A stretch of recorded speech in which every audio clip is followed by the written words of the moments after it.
All right, well, welcome to the March 8th meeting of the Faculty Advisory Committee to the Board of Regents. We have people still arriving, but welcome everybody.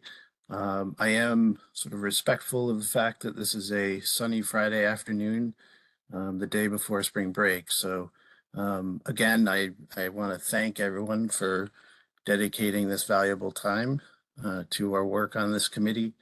I do want to be respectful of everybody's time as well for this meeting. I thought maybe we would go through and do brief introductions because we have at least one new member of our committee here that's not on the agenda. Would anyone object to doing that?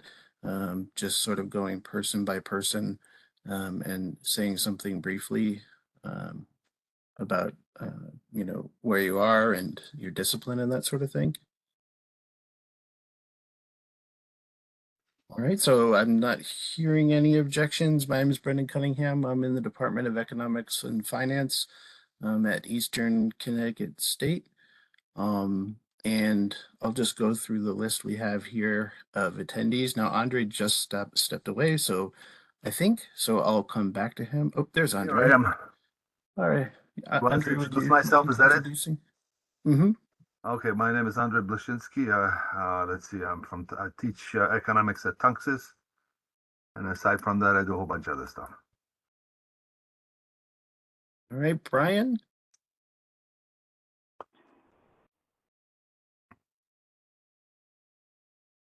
Hi, Brian Go. I'm with Middlesex Community College. I'm in the ophthalmic design dispensing program and been there for about 5 years now. Thank you, Brian. Kat Carter. Good afternoon, everybody. My name's Kat. I'm down at Manchester Community College. I've been there for a couple of years now. I'm in the Guided Pathways Department. I'm an associate director. I coordinate the Yukon Gap program, and I'm the liaison for high school partnership as well. Thank you, Kat. Kalina. Hi all, Kalina Sanker. I teach philosophy at Gateway, and before I was at Gateway, I adjuncted at Three Rivers for a number of years. Hey. Thank you, Kalina. Dave Blitz. I'm a guest for this particular meeting with the exalted title of Emeritus member of the FAC.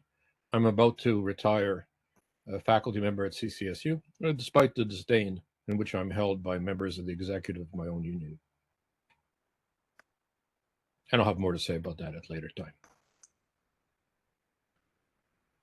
Okay, James Chaddock. And James, please let me know if I'm mispronouncing your last name. No, you're correct. This is James Chaddock. Yeah, that's good. My name is James Chaddock, guys, and then I am an assistant math instructor at Asnantok Community College, and I've been there for, I would say, a good 4 years now, and I've been teaching overall for at least 6 years now. I was at Three Rivers previously to that. Other than that, my habit is really, teaching mathematics and get involved in a bunch of math committee here for the city state. So that's pretty much it for me. Thank you, James. Jennifer Long. Hi, everyone. I'm Jen Long from Three Rivers, and I teach English. Thank you. Thank you, Jennifer. Jonathan Anderson. Hi, feel free to call me John. I'm a professor of English at Quinnebog and chair of the Arts and Humanities Department and co-coordinator of the Pathway to Teaching Careers program. Thanks, John. Linda Wilder. I'm Linda Wilder. I'm the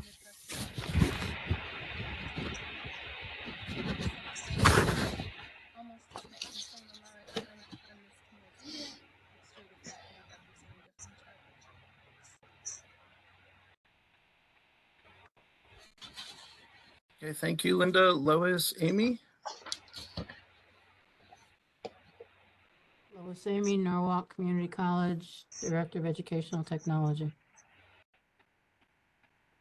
Thanks, Lois. Mark Jackson. Hi, Mark Jackson. I'm the chair of the biology department at Central. Been the Central about 18 years now. I've been was the Senate president at Central, curriculum chair, and was on the original TAP committee back in 2011. I may be the only one that hasn't retired yet from that. And I'm not planning on taking the retirement incentive. All right, thank you, Mark. Mary Collins. Hi, I'm Mary. I'm at Central for the last 17 years and I direct the writing minors. Thank you, Mary. Matt Keeney, excuse me, Matt Keeney. Thanks. Hi, I'm Matt Keeney. I teach history at Housatonic, and this is my second year there. Thanks. Thank you, Matt. Mike Rowland. Hi, I'm in the history department at Western, and I've been here for almost 21 years. Thank you, Mike. Pam Helene. Hi, everyone. Pam Helene. I'm Associate Director of Board Affairs. Been doing that here for about 3.5 years, and before that for another 10 in the SUNY system. Thank you. Thanks, Pam. And Vu Trieu. And please let me know if I'm mispronouncing your last name, please. It's true, like true and false. Hi, everyone. My name is Vu True. I work in IT at Southern Connecticut. Been here for 8 years now. I've been within the CSCU system at Central and BOR for 20 years. It's been a while. I'm here to represent SWO. Thank you, Vu. Great. Thanks, everyone. So I thought I would maybe turn to our first agenda item, which is approval of the agenda. I actually don't think we have minutes circulated in time for this meeting, so we will make sure we do that at our next meeting, approval of minutes that are outstanding. Motion if to that's approve okay. the agenda. Thank you, Andre. We have a movement to approve the agenda. Is there a second? Second, Matt Keeney. Thank you, Matt. And all in favor? Aye. Aye. Any opposed? Thank you so much. Any opposed? Any abstentions? Okay. So the first item on the agenda is the report of the chair and the vice chair. So I actually have one PowerPoint slide to share for my report, and so hopefully you can see. Just one slide? Just one slide for the first item. So and then we can have a discussion of what I present. So I did want to talk a bit about, in particular, two of the main agenda items that both the full board and the BOR Finance Committee considered since our last meeting. And there's a lot of details there about finances. We basically have those two committees basically considered the sort of the mid-year update to our finances. And so I just wanted to highlight some sort of bottom line results of that presentation. It's important to sort of acknowledge that these are still projections of what's going to happen for this fiscal year that we are currently in. And so, you know, at the end of the fiscal year with the wrap up, we'll get some, retrospective numbers that will be audited and that sort of thing. So this is, again, sort of an update of where things seem to be heading this year. So right now, the projection indicates that total cuts of expenditures accrue to about 258 million from last year.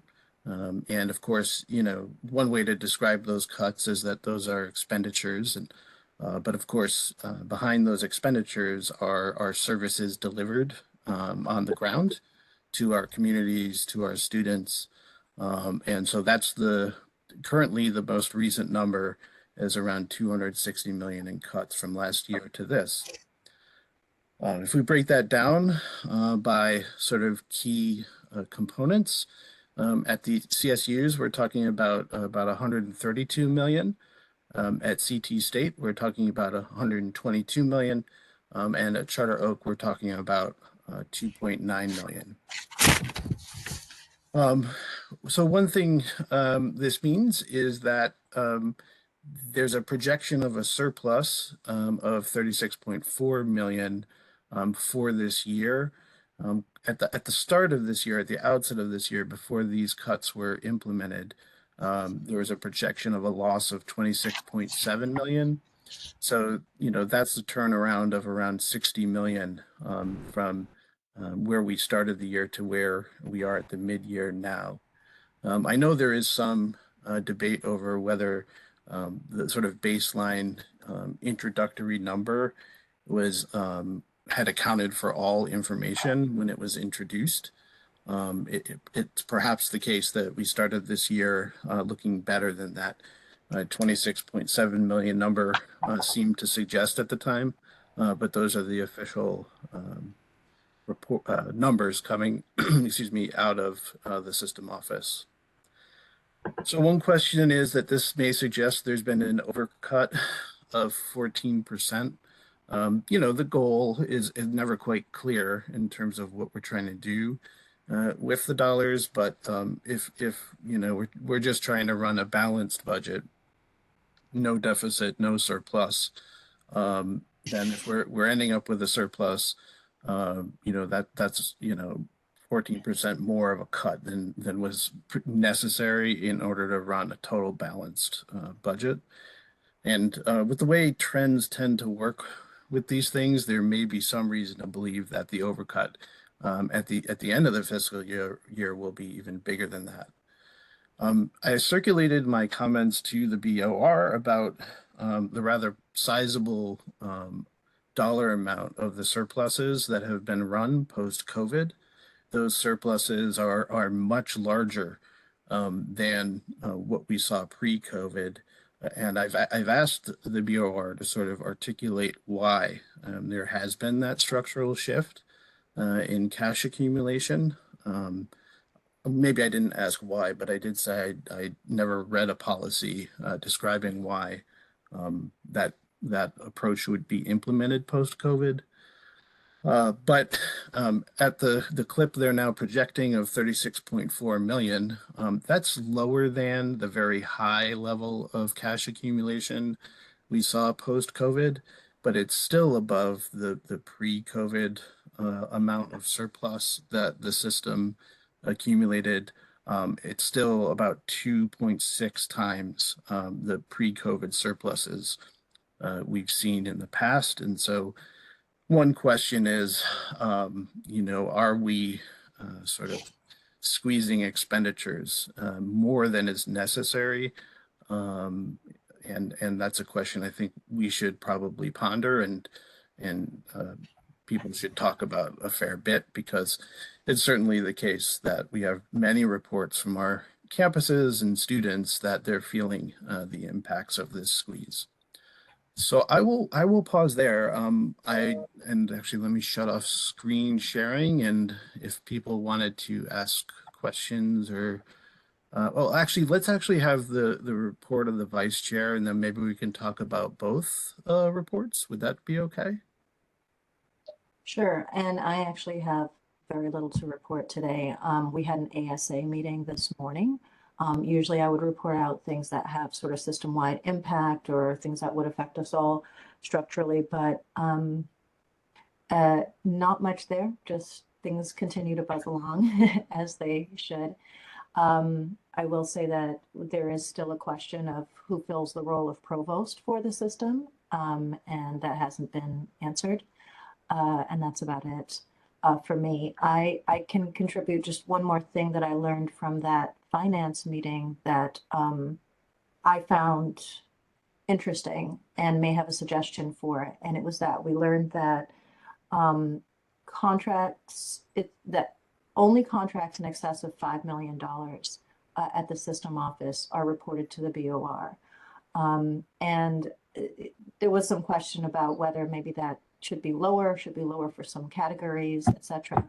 I know we've struggled with a lack of transparency concerning, you know, who the BOR partners with, and, you know, I think worthy of a little discussion. So that's it for me. All right, thank you, Kalina. So any questions, comments, concerns, haiku, motions, things people would like to talk before we move to the next agenda item? Please, Mark Jackson. Yeah, Kalina, the comment about the contracts of 5 million. Contracts for what? What type of contracts?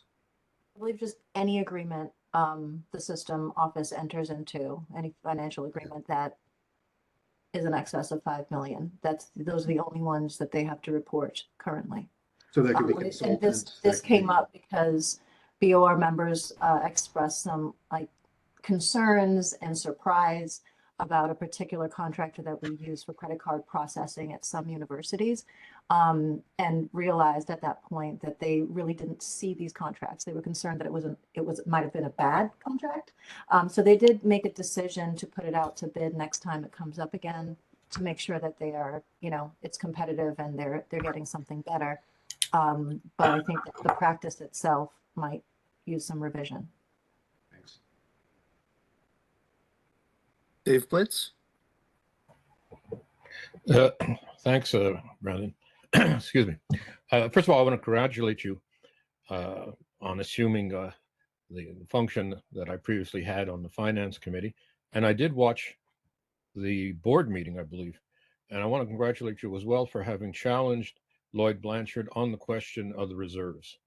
That's a really important question because, as you know, that came up in the governor's initial budget proposal, and that was clearly coming from the OPM, where they pointed out that the system had over $200 million in reserves, yet was coming cap in hand over and over again, asking for more and more money above what had been allocated. So that there was a presentation, as you saw, by Lloyd Blanchard, which indicated that there was only, for example, for the CSUs, an undesignated funding of $37 million. I just want to draw the attention of you and the committee to the fact that when the June budget report was done, the numbers were very different.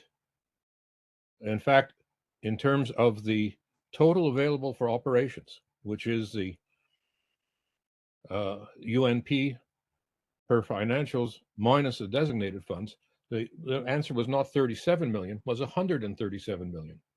And there's I think, a question that needs to be followed up, and I'm sure you will, as to where that 100 million went. It was certainly not appropriated or expended by the board itself, and it could not have been done by the system office. So there seems to be some fancy footwork here in terms of the accounting. And that's important, of course, because if you have $137 million in reserves available for operations, then budget mitigation, or even, for that matter, replacement of student tuition increases, could, at least in theory, come from that total available for operations. And as members of the committee may remember, at the December meeting of the Board of Regents, which increased tuition by 5% for students across the board, I tilted at my almost last windmill. I have one more, and that's going to be related to the retirement incentive. But I tilted at a windmill, pointing out that all that the board had to do was to authorize $10 million from the $137 million available from the CSU, but also in particular, there are not just 4 reserves for the universities, there's a 5th, one held exclusively by the system office, which has, according to the June numbers, $25 million available for operations. The $10 million that would have come from university student tuition could have been taken from that, and another 10 million from the CT state, which has unrestricted reserves of over $100 million.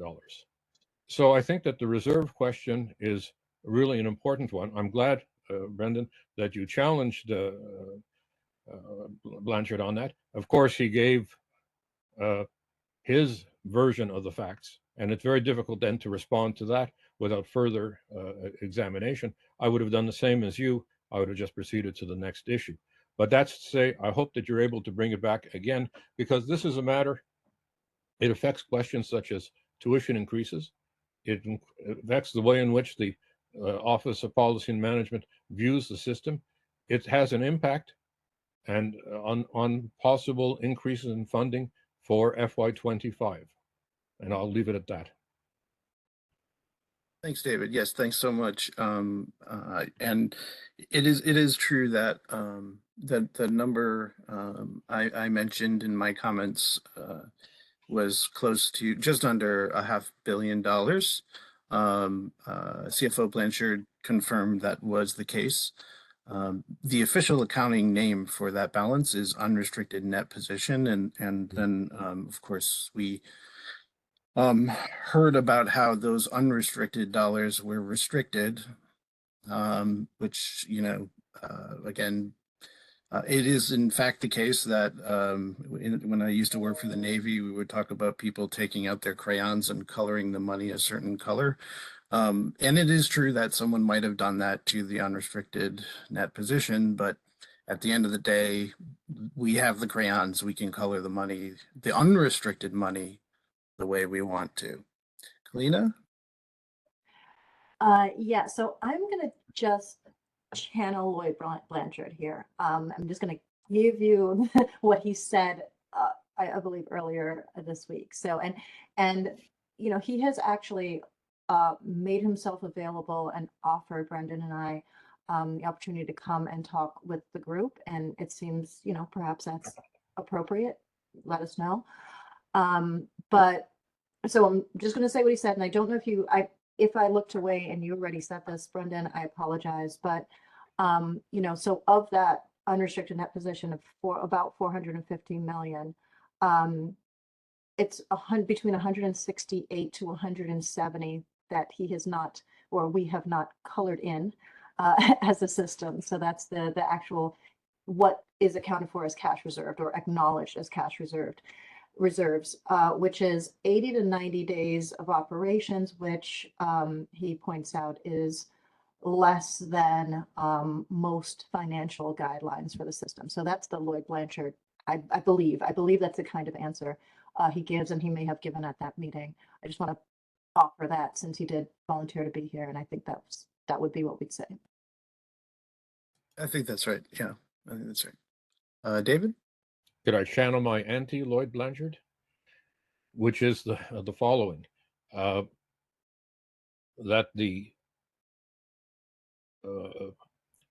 those reserves, and that we need to know exactly what are the parts which are designated and what designated means, right? That I think is the basic question, because it certainly has changed from June. In June, $63 million was designated. Now, considerably several hundred million more than that is designated. So I think that's the question that needs to be asked, right? And there has to be a comparison between these June and the current numbers. Those numbers, not just here, but also in terms of the mitigation plan, change from month to month.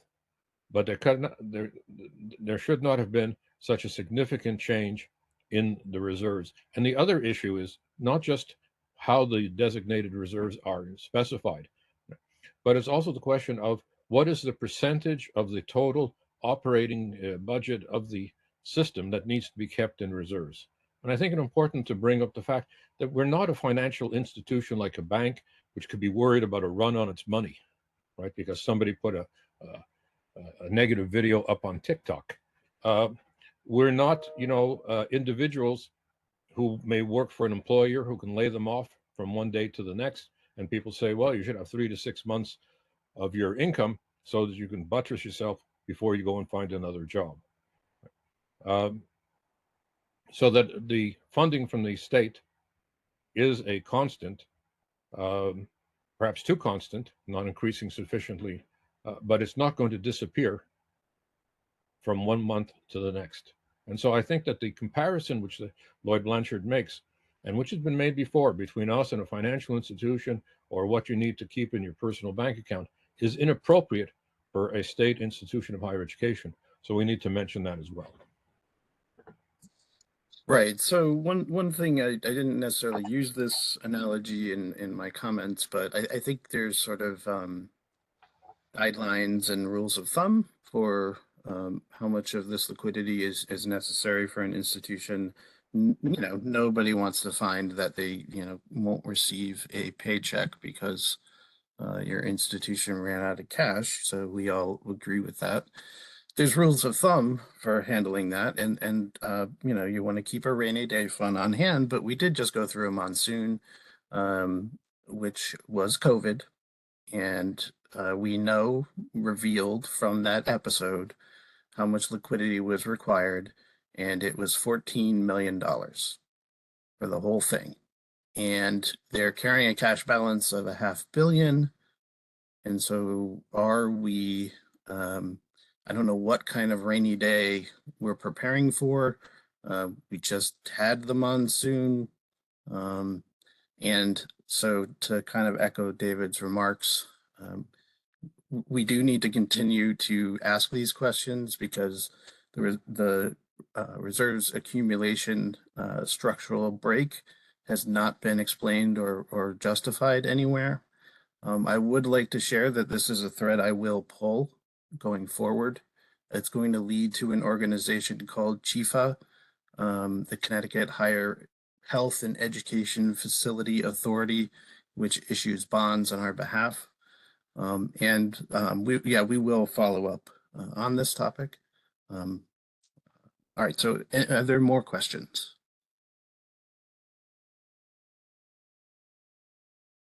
Okay, good. So let's move to the next topic in our agenda, which is NCHEMS. I believe that stands for the National Clearinghouse for Educational Management Systems.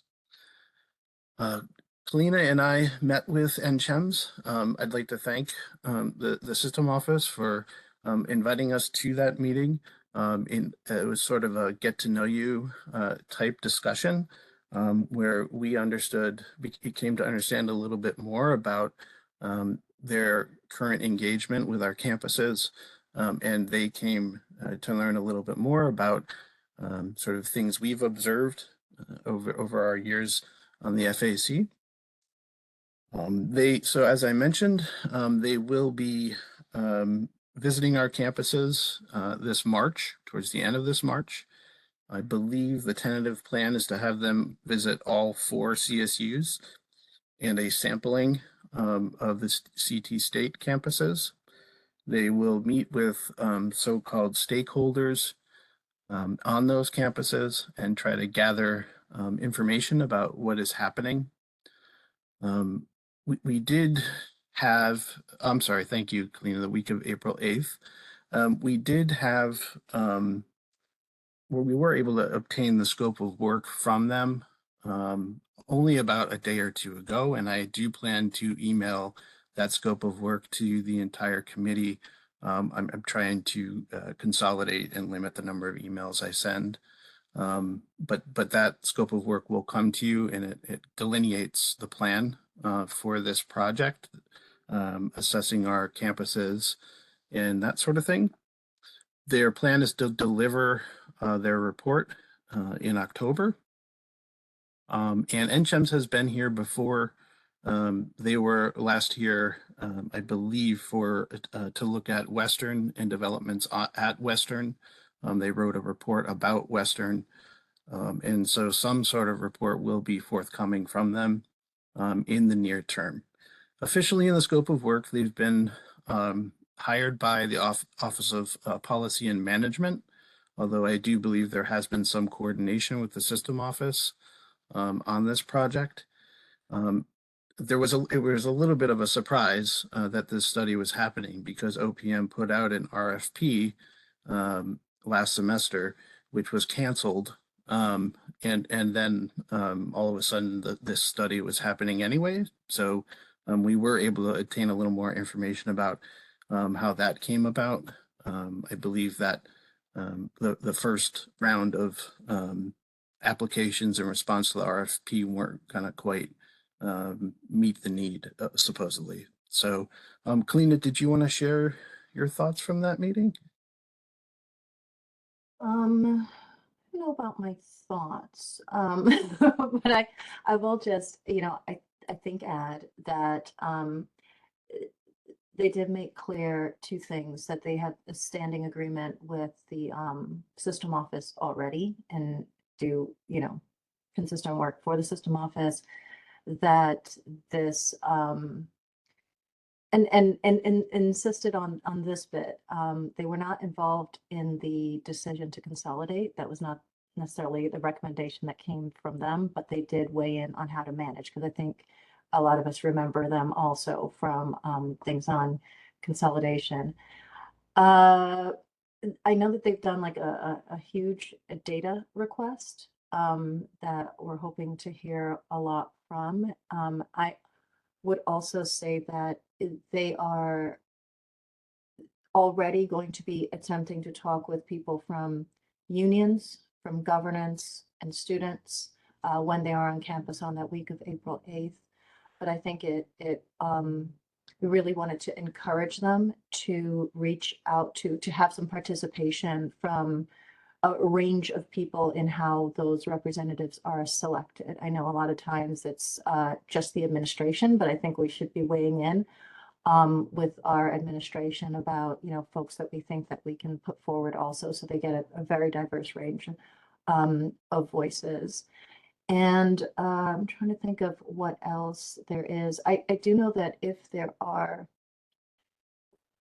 we want to provide information to them to keep in mind during their visit, we would need to get it to them by the end of March. So please continue to, I know from, we got some wonderful stuff from Middlesex, very helpful stuff. And if other folks can consult with your governance, with people on campus and forward things to us, we will try to put it together in one package and send it off by, let's say, March 29th. So that would be helpful. Great, thank you, Kalina. Any comments, questions about NCHEMS? So what is the purpose of this NCHEMS project? Do they have I mean, first of all, they're working for what? For the Board of Governors? Or are they working for the state or what? And what's the purpose? So sorry. What? The official, in the statement of work on the header, the official agency that's retained them is the Office of Policy and Management, run by Jeffrey Beckham. So that's the state and governor, okay. Yes, and reviewing the scope of work, a lot of the questions look very similar to the ones that were posed in the original RFP, which basically have something to do with demographic projections, restructuring, having the right size of our campuses for demographic projections, so on and so forth. And while they did not recommend consolidation potentially in Connecticut, I believe it is the case that they did recommend something like that in Pennsylvania. So that is something they have recommended in other states. I'm not saying that's what their recommendation will be, but we've been through consolidation in CT State, and there's been a recommendation in Pennsylvania of something similar. So does that help, Andre?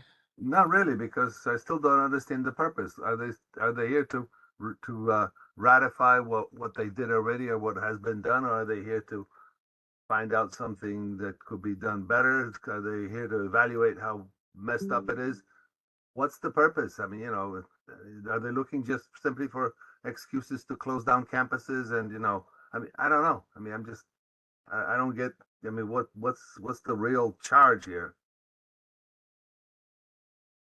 That's a great question, Andre. And you know, given that we didn't even have many details at all about this until about a week ago, and we now have the written statement of work, we're still very much in a learning process when it comes to this. I do find it interesting that the report is due right when contract negotiations open up with our bargaining units. So I don't know if that's connected, but you know, at this point, it's kind of reading the statement of work, talking with them. I do believe they said we would get a preview of their findings. Is that right, Kalina? Yes. We okay. requested it, yeah. Yeah. So we will actually get some sense of exactly what it is they're going to say before they say it. And I wish I could offer more. Maybe we can invite them to come answer questions and see if that might be a possibility. But we're sharing as much as we know at this point. So more questions or comments?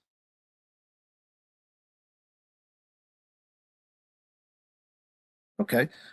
So then I guess we can move on. The next agenda item is a new Board of Regents IT committee, which is being led by a somewhat new member of the Board of Regents, Regent Yang. And I guess I have sort of two questions for our committee. Well, one is the fact that this is less of a question, but more of a statement. There's not a single faculty representative on that committee that I'm aware of, which strikes me as odd, given that if we really do have education at the core of our mission, there should be an educator considering and contributing to conversations about technology. So that's a concern I have. I guess my first question would be, do others share that concern? And then my second question would be, if so, do we want to ask for having a representative on that committee? And we, you know, related to that, we would be looking for someone to maybe step into that role. So I wanted to open that up to the floor for a discussion. Lois? Yes, I do share that concern.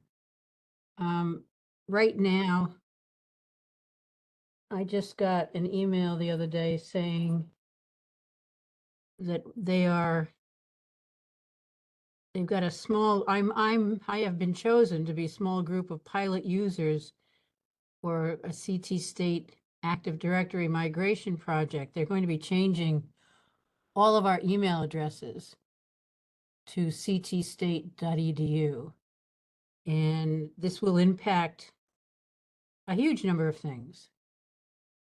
And I'm still trying to understand the rationale behind all this. They've hired an outside agency to do the actual migration.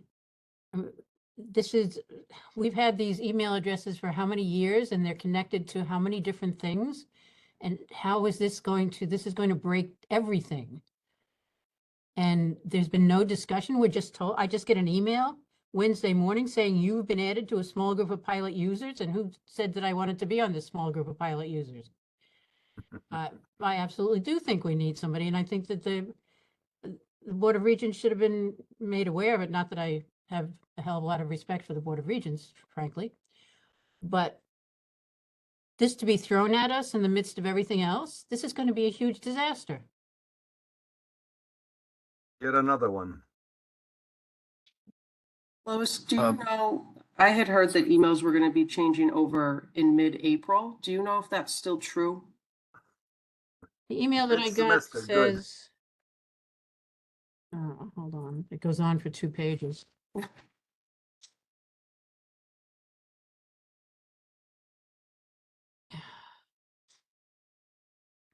I do not have a Um, specific date, only that we're currently in pre-pilot migrations and testing, but the assumption is pilot testing will begin within this spring semester. You will be getting more email and/or Teams notifications from the outside vendor as your specific migration date is decided. So I guess my answer to that is no idea.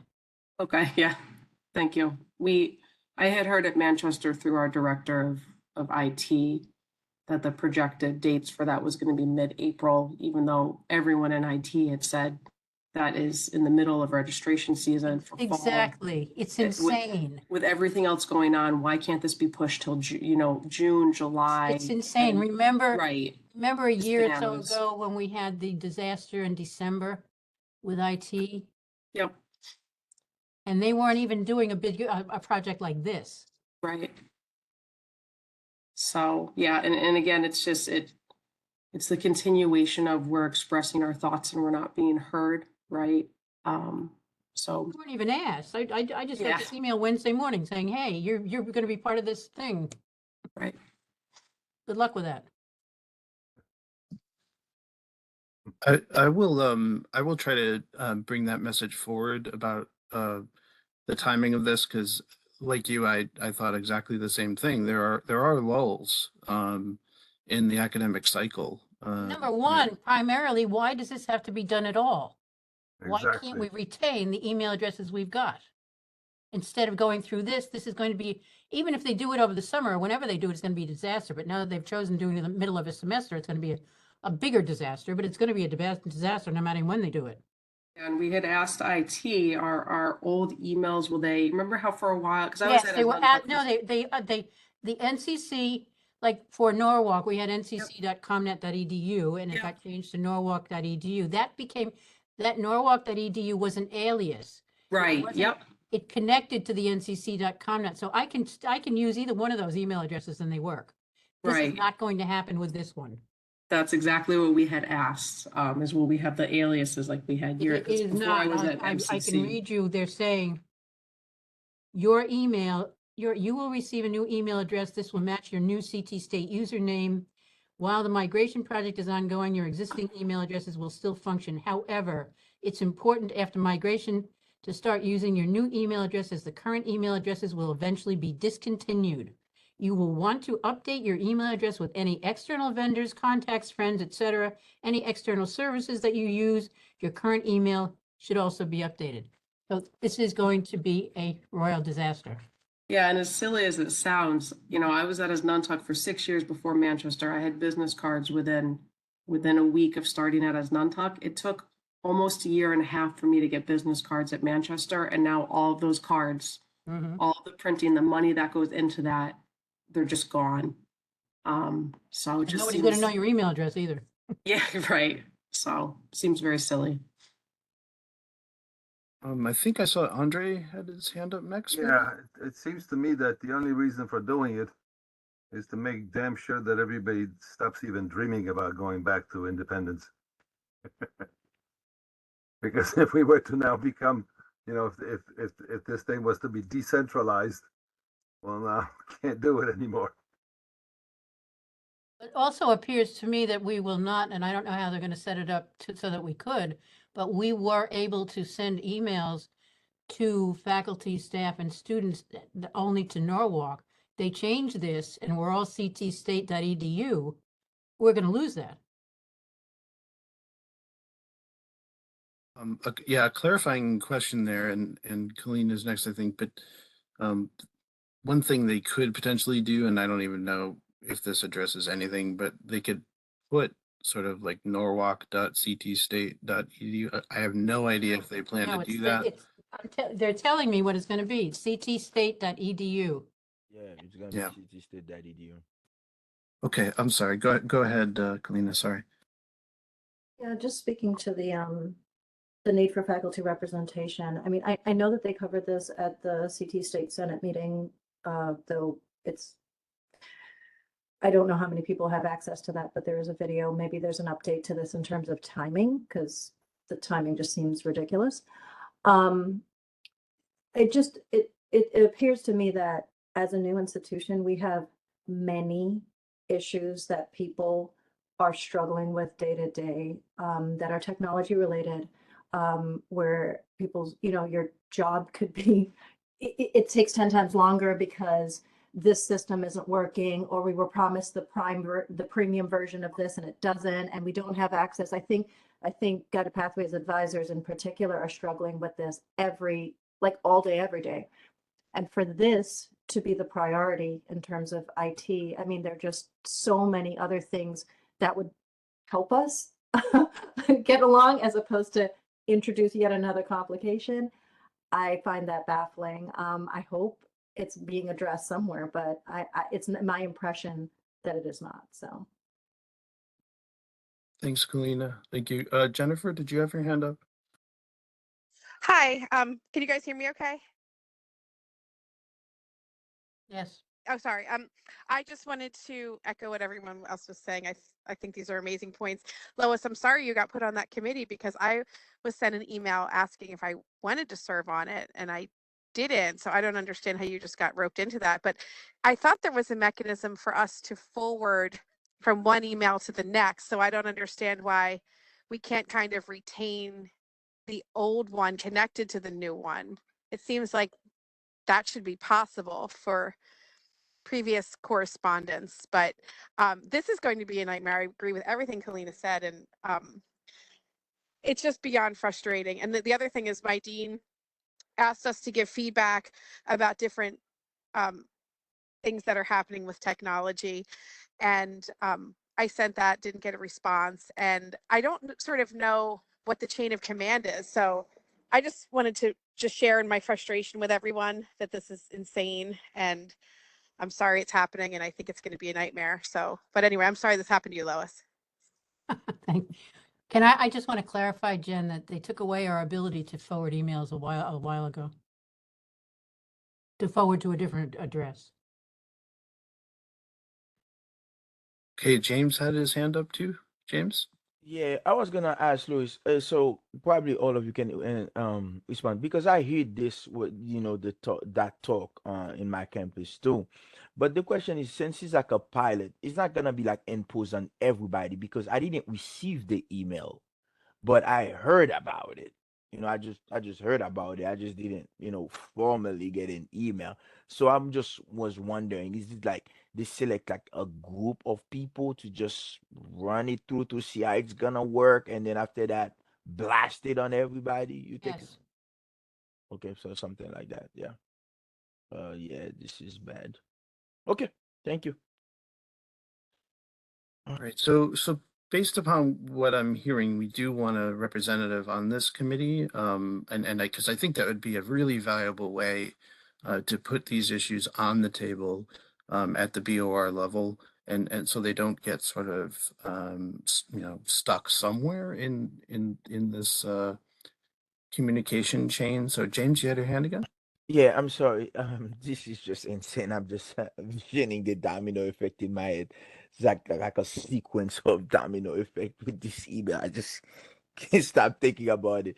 Is there a way we can just put like a resolution or proposal or something that we can just like I don't think we can stop them, but at least slow this train down. Because if this thing goes live in April, this is not good. I mean, no matter how you slice it, it's just not good. This is not the proper time, not the right time, no matter how you cut it at all. So is there a way we can, I don't know, reach out to somebody, propose a resolution saying that we need to slow this thing down, or we need to have some more questions, some more talk about it? How, for example, if we were to have to do this in April, can we still connect, our old email to it? You know what I'm saying? Something like that. Like we can just like just take all this in. We have to say something to someone. I mean, do we have that? I think we need to, I mean, again, because I heard that in an enrollment management committee from our IT director. That's what she was told. I don't have that in writing anywhere that it will go live mid-April. So I'm not sure what the actual date is. And as I say every day at Manchester, without an org chart, it's hard to It's hard to know exactly who to go to confirm that. Yeah, but if you say it, Kat, I mean, based on what we've been going on and based on what we've seen so far, these people, when they say something, they they do it. So it's not like rumored anymore. Like we don't have this rumor thing anymore. Okay, I heard this meaning. Next thing I know, boom, it's already live. Yeah. Well, And it And does I seem don't, that I don't, I don't know if you guys Sure. have that sense. I mean, it's not a lie. I mean, I heard this. You're gonna be on board of that trend, and then you just on board it. And Mhm. then another thing too, one thing that I'm noticing, a lot of big comedies and so on. Maybe this is a good thing. They don't invite faculty like to be part of them. It's just us trying to be part of it. I mean, is there a way to get some consent, some resolution or something? Because if it's like this, if we are the one that keeps poking around to find out what's going on, one day if we don't have people that is vigilant enough to keep poking to find out what's going on, we'll just be left in the dark. That's just the way I analyze the situation. Thank you, James. Kalina? Yeah, and just as commentary, it does seem that no matter how disastrously certain pilots go, they still get implemented. So there's that too, right?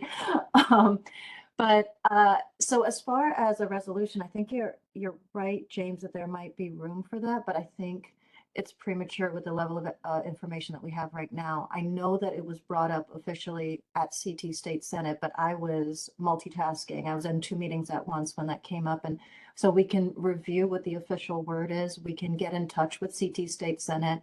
And then we can figure out how they are addressing it. I do know that there was some caution about timing that came up at the meeting, but I don't know what the assurances were. And because I think we should always be aware of the fact that while we're addressing governance is in shambles at CT State, communication is in shambles. So there are lots of, I think, instances where we want to step in, but at the same time, we have to respect institutional autonomy here with all of the institutions. So how about we sort of make an inquiry to CT State leadership and to the Senate and go from there to see where they are on this. And then if it is if it is this imminent as April, but I think only the pilot is starting in April. If it is that imminent, we can always discuss via email the need for like a special meeting or something. But I hope it won't be that. We can get to it at April 12th. How's that? Yes, but it's just like it's not. I understand everything you're saying, Colina. Don't get me wrong. It's just, for example, to for Louis to just I don't know wake up one day and be like, hey, I'm going to work on changing your email. That to me it's just like a bad message right there. I mean, I'm not against whatever they're doing. I feel like things must have like a proper formal way of doing it. Like if we're gonna plan something like this, I'm not saying that there's something bad with the project or something will be good with the project. This is not where I am. It's just like you're going to do something like this. First, you're gonna have to collect some survey or some data and be like, "Hey, Louis, how you doing today? City State's having these new systems happening. I was wondering, could you be part of this pilot that we're about to run? Like, you let me know about this. No one knows about this. It's just like I have my house. You just walked right in and be like, you didn't even have to knock in the door. So to me, that's a mixed signal. So if they can just do it like that, when it's time to just implementing it, when will we have when can we have feedback? When can we talk? When we can ask questions? When can we make our plea? It feels like there is no room for that. That's just the sense of it. Like that's just how I see it. Yeah, after they're done, that's when we give them the feedback, right? There you go. Yes, after they're done, that's when we provide feedback. And then guess what? It's all too late. Like we can all work with this together and figure out, okay, what will work, what will not work, and then we design a good system for everybody. There's just That's because we're makes just sense. malcontents, that's why. we don't deserve to have feedback. I think Kat had her hand up too. Yeah, while we're seeking clarification on the emails, if we could also get clarification, if we're switching over to ctstate.edu for our emails, I'd like to know what's happening on the student side, particularly with with net IDs, right? Right now, students sign in with their number at student.comnet.edu. Is that also going to match, right? I think students are already confused enough on what's my banner ID and what's my net ID and what's my email. And those are all three distinctly different, confusing for students every day on what those all mean. And I'd like to know whether or not things moving forward are going to be uniform across the board. So, and I hadn't heard, so. So it sounds like maybe I have some legwork to do. Kalina had some follow-up. She'd suggested, in answer to a question James asked earlier about whether we can pass a resolution, we actually can. We absolutely can.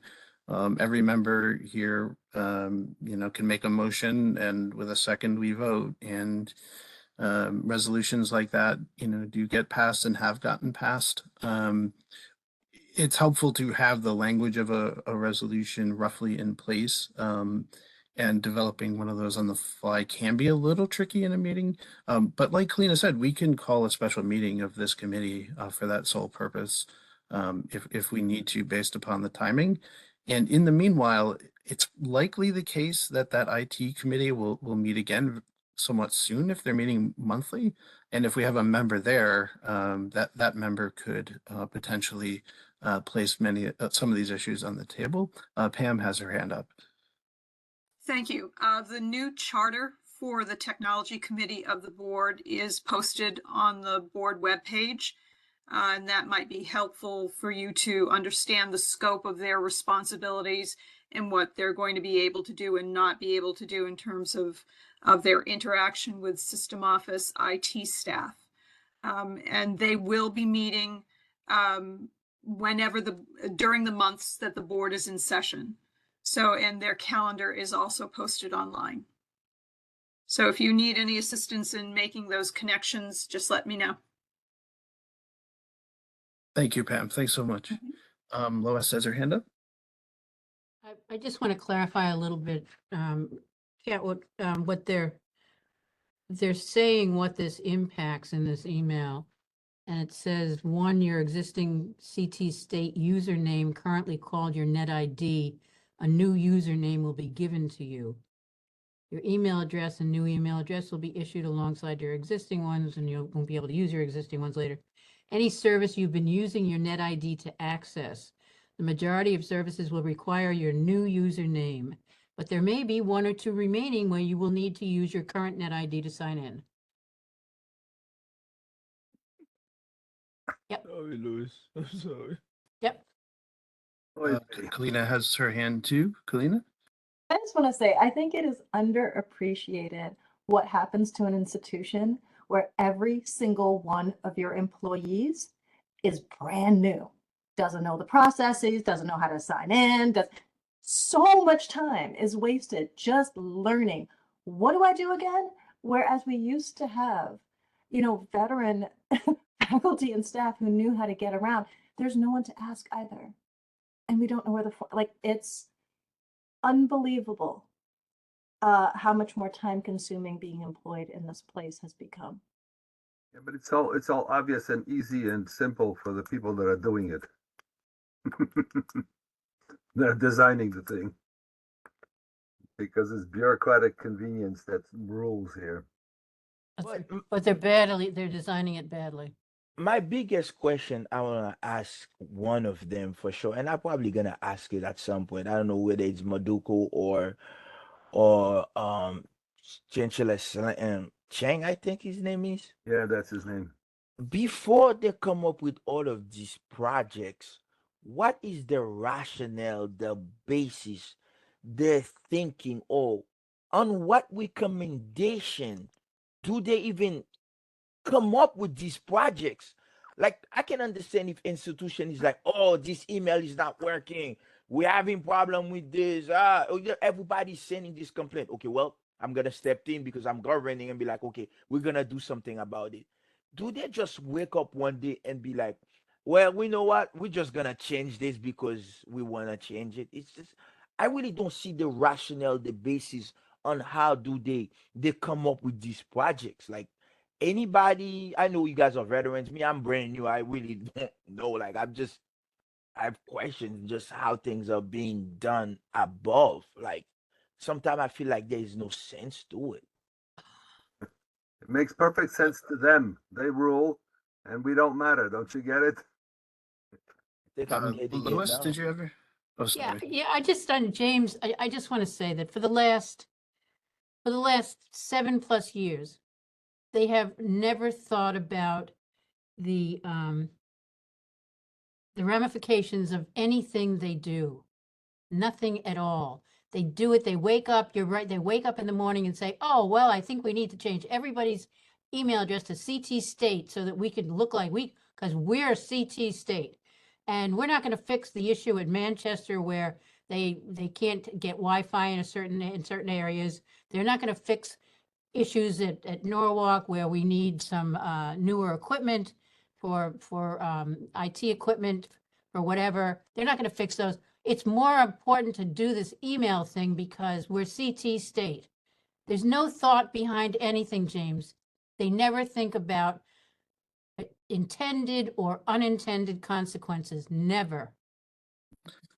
If I could just maybe share, based upon my sort of experiences, that yeah, there's not necessarily anything that's going to make a resume attractive if you make sure pipes are not going to burst, or if you make sure the batteries in a library don't explode and release sulfur into some kind of caustic chemical into the air. That's not something that is draws attention on a resume. I gave those two specific examples because they did happen at Western and they did happen at Eastern. And if we look at football, some coaches understand that the fundamentals are actually extraordinarily important. And that's kind of what we're talking about here, right? Fundamentals of making sure Wi-Fi is working, email is working, but putting on your resume, I switched over X thousand users to a new email address. Or That's redesign the whole eye-catching, thing. right? So sometimes some of these things are for an external audience Yeah, and but not for an internal audience. But what matters the most is the internal. We can't have campuses flooding. We can't have libraries evacuated because of exploding batteries. And I think the more we remind people of this, the better. The fundamentals are really important to our educational mission. if you think, yep, if you think, well, like I said, just remember those words. If you think the merger was crazy, this email thing will be the most craziest thing that will ever happen. Like, I'm talking about communication here, guys. This is communication. This is how we all communicate. When you disrupt this chain right there, trust me, this is one thing that will set this city state thing on fire. Just wait for it, because Maybe we we should already support it. we already have lack of communication that's circulating. To just come up with this brand new thing, that's further disrupt communication. Now, let's just say mine is working. Me, I'm gonna do my due diligence to making sure mine is working. I'm gonna be in it like to make. But how many of them, or the faculty or student, that would think of that due diligence? You can't assume that everybody's gonna have that same due diligence. Like one day I'm receiving the emails, my colleague doesn't. Oh, what are you talking about, James? Oh, I got an email yesterday. Oh, I didn't get it. Where do I go and get it? You know what I mean? And so much time would be wasted. So many money implementing it. So many like it's like so many broken things. And now it becomes like 2 semesters of okay, let's try to fix this problem again, and then we just not really moving anywhere. We just stand still or moving backward. That's just my 2 cents on that. All right. Well, I will commit to following up on this promptly. I do want to collaborate with Kalina on that to make sure that we can do what we can to provide some of the information, the valuable information people have shared here about the impact on their their work and our students and their education. We'll try to get that into the hands of people who all we can do is express to them these concerns. We can lead the horse to the water. Whether the horse drinks is another question. So, I hope you'll let me maybe put the textbook contract on the table, because actually I think what you're going to see is a very similar set of concerns, sort of in a different arena. So I actually don't see this as leaving behind the issue of the email cutover, but I actually see it as an extension of that conversation. But I don't want to change to the next agenda item unless everyone has said what they'd like to say about the IT concerns. So more comments on that. Just to be, finalize the thought process on this. So somehow you will try to reach out to them to see if we can get like a faculty on that committee, and then, okay, then we'll probably take it from there after that. Okay. Yeah, and also gather information about what's happening in the CT State Senate, potentially draft a resolution specifically on this matter. Look at the timing. Lois, if you could forward that email, it might be helpful. Look at the timing of the email cutover and make sure we have things we can move forward before that it's too late in essence, and kind of go from there. Lois? Sorry, I was muted. I'm going to say that I think they've probably, it may be too late because it looks like they've already hired an outside agency to do this.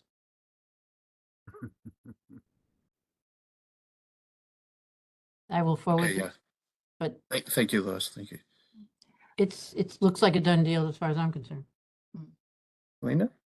So I was putting together some thoughts on some recommendations we might pass along to, maybe bring up in new business to wrap all of this up.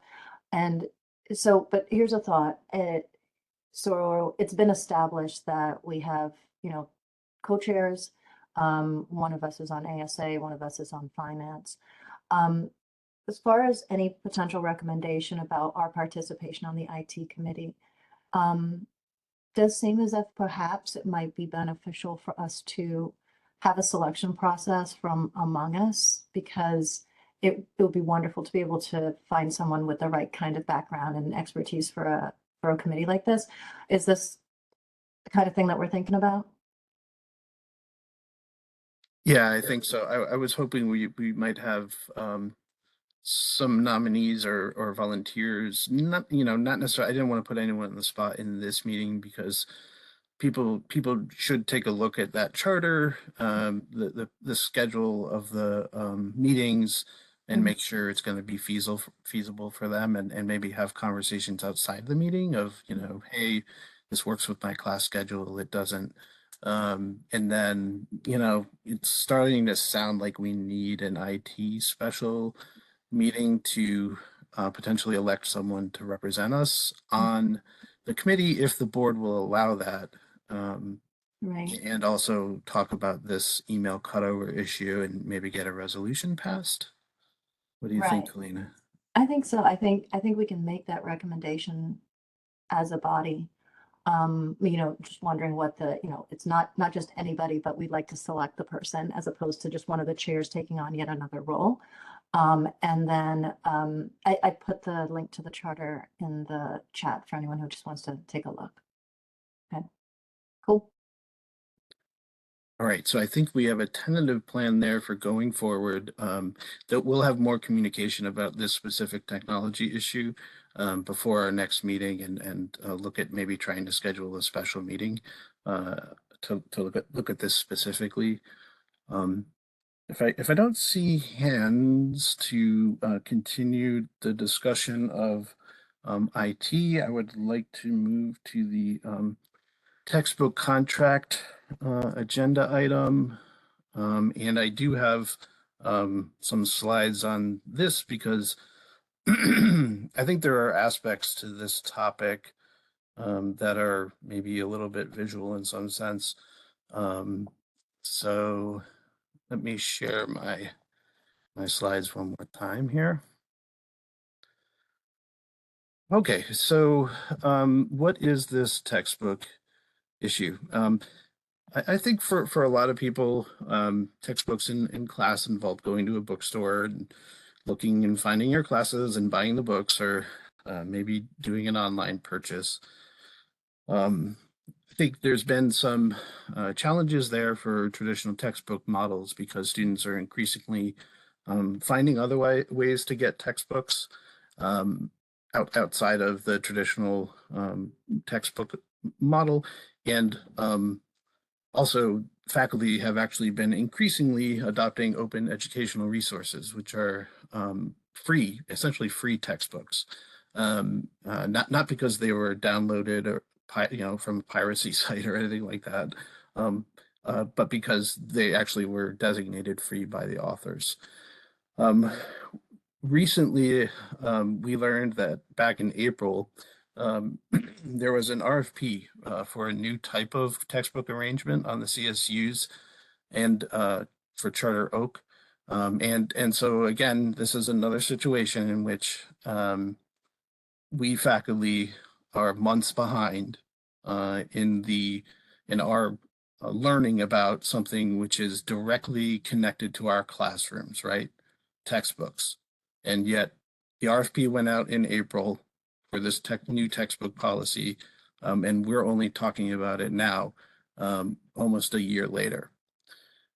So the way this works is, under this RFP, is that students would be automatically charged a fixed dollar amount per credit hour per semester, $18.75, I believe it is, amounting to between $250 to $300 per semester, in order to have access to a catalog of books from the ultimate servicer, which I believe would end up being Barnes and Noble. And the only way to avoid that additional charge on the bill is to opt out. And there's actually a fairly large economics literature looking at opt-in versus opt-out approaches, and there's sort of behavioral biases towards forgetting or not opting out. And so the real risk is that there were a lot of students who would have preferred to opt out but don't, and are surprised by this charge when it's too late. So why do I have this a screenshot from 2021 at an event at Middlesex Community College, I believe. It's because there's a sort of a dynamic to this, which I think illustrates in many ways sort of the surreal nature of what's happening in public higher education. So their Chancellor Chang is second from the left. Lamont is actually second from the right. And I think I mislabeled maybe Senator Murphy as Lamont. So my apologies for that, but Lamont is at that table. And then we have Secretary of Education US, Secretary of Education Cardona, who works down in DC for the federal government. I will mention that he's a graduate of one of our campuses, Central Connecticut State University. And I want to share that I actually think this new contract will be bad for alumni relations, given that US Secretary of Education Cardona is an alumni. And let me explain why that's the case. So the sequence of events here is, of course, we're familiar with cuts that have been proposed to our campuses coming out of the governor's office. We know that sort of management and the system office, they've raised tuition and they're trying to find ways to raise revenues. And I think it's fair to say that this opt-out system would result in more revenue for our campuses from textbook fees, in essence. But U.S. Secretary of Education Cardona is actually in the middle of rulemaking, saying don't do these opt-out textbook fees. In other words, at the federal level, in the very near future, there may be a prohibition on campuses doing exactly the type of thing we are trying to do quickly and without consulting with faculty. And I just want to ask if this is good for alumni relations. I just want to ask if anyone has looked at the rulemaking process in the Department of Education, because that federal rulemaking involves some pretty serious analysis by experts. It involves some pretty serious open solicitation of feedback from the public. And I will say I solicited some feedback from my own students about this plan, and it was uniformly negative. Now, it is certainly the case that in some circumstances, some students may benefit from this type of program, particularly in fields where textbooks are very, very expensive. But the question is whether those students could still benefit if the program were opt-in instead of opt-out. And the second question would be, why has this policy arrived on our campuses in the absence of consultation with the faculty who choose textbooks, who teach from textbooks, and who put textbooks in their syllabi? And I hope those questions make it clear why I think this is connected to the email question. It's another situation in which a fairly significant decision, the faculty have been bypassed, and the students, I think. And so I think there are a lot of concerns with what's happening. So I will pause there. I will open the floor to discussion, comments, and questions. Mike Shea has a hand up. Yeah, thanks, Brendan. That was a really, really helpful introduction. Yeah, I think, again, it's a problem not to include faculty on committees like this or decisions like this. One thing I'm wondering about is what's to prevent us from, there's a sort of, they don't have to pay for books, right? Once they've opted in for this. Is that correct? If they opt in for this and they pay that fee, then they can get all the books they need for their course at no extra charge. Is that right? Only if Barnes & Noble has it in its catalog. Students may find themselves in a situation in which the book is not in Barnes & Noble's catalog. Oh my God, really? It's got to be a Barnes & Noble, not a Barnes & Noble book, but a Barnes & Noble. That's interesting. Well, what I was getting as far at as I is, know, I don't see why you can't start ordering, $600 or $700 worth of books and just having students get a lot of books. I mean, I don't understand the logic behind, I mean, I do understand some of the logic, but you could easily run around this thing and just have students get much more than $300 worth of books every semester. I know the whole thing just is, and the opt-out thing is terrible, of course. Is this done at this point, Brendan, or is it's what's being proposed? Unfortunately, again, we are operating with a paucity of information. I will share that a faculty member received in an unmarked envelope in their mailbox a copy of the contract. That's the situation we're operating in, like we're members of the Allied resistance in occupied Europe. I mean, I don't understand this approach, but we do now have a copy of the contract. Because does that mean it's been signed? That's all I'm asking, Brendan. Do we know if it's been signed? I still have to apparently contact somebody using a private channel in order to get a copy of this contract, at which point I will look for the signature. I regret that I haven't been able to do that yet because I just learned about our secret source of the contract last night. Okay. I thought we were public organizations, but. Well, anyway, thank you for the clear presentation. And I do think it's a problem with both this and the email that faculty aren't on committees that make these decisions, because I think it makes a wiser decision. That's the issue, not, anyway, thank you. You're welcome, Mike. I agree. I thank you for everyone who wants to say something. I don't know that I know the order, but I think Mark Jackson was next. Okay, yeah, thanks. And to answer some of Mike's questions there too, I've had a chance to talk to quite a few people in our administration in the last week about it. And the interesting thing is they had a briefing either last Tuesday or last Wednesday, I forget which day. The first time they found out a lot about it, and our academic affairs, our provost got informed. And so apparently there were representatives from the administration at this getting informed for the first time. To my knowledge, there was no faculty there. I don't think anyone on the FAC, you guys weren't invited. And so I do have quite a bit of information I've gotten from there. There's pros and cons to it. And Mike, to your point, Barnes and Noble, probably has 99% of textbooks, so there would be unlikely that a textbook wouldn't be available, but it's only for undergraduates, not for graduates. So that's one aspect to it.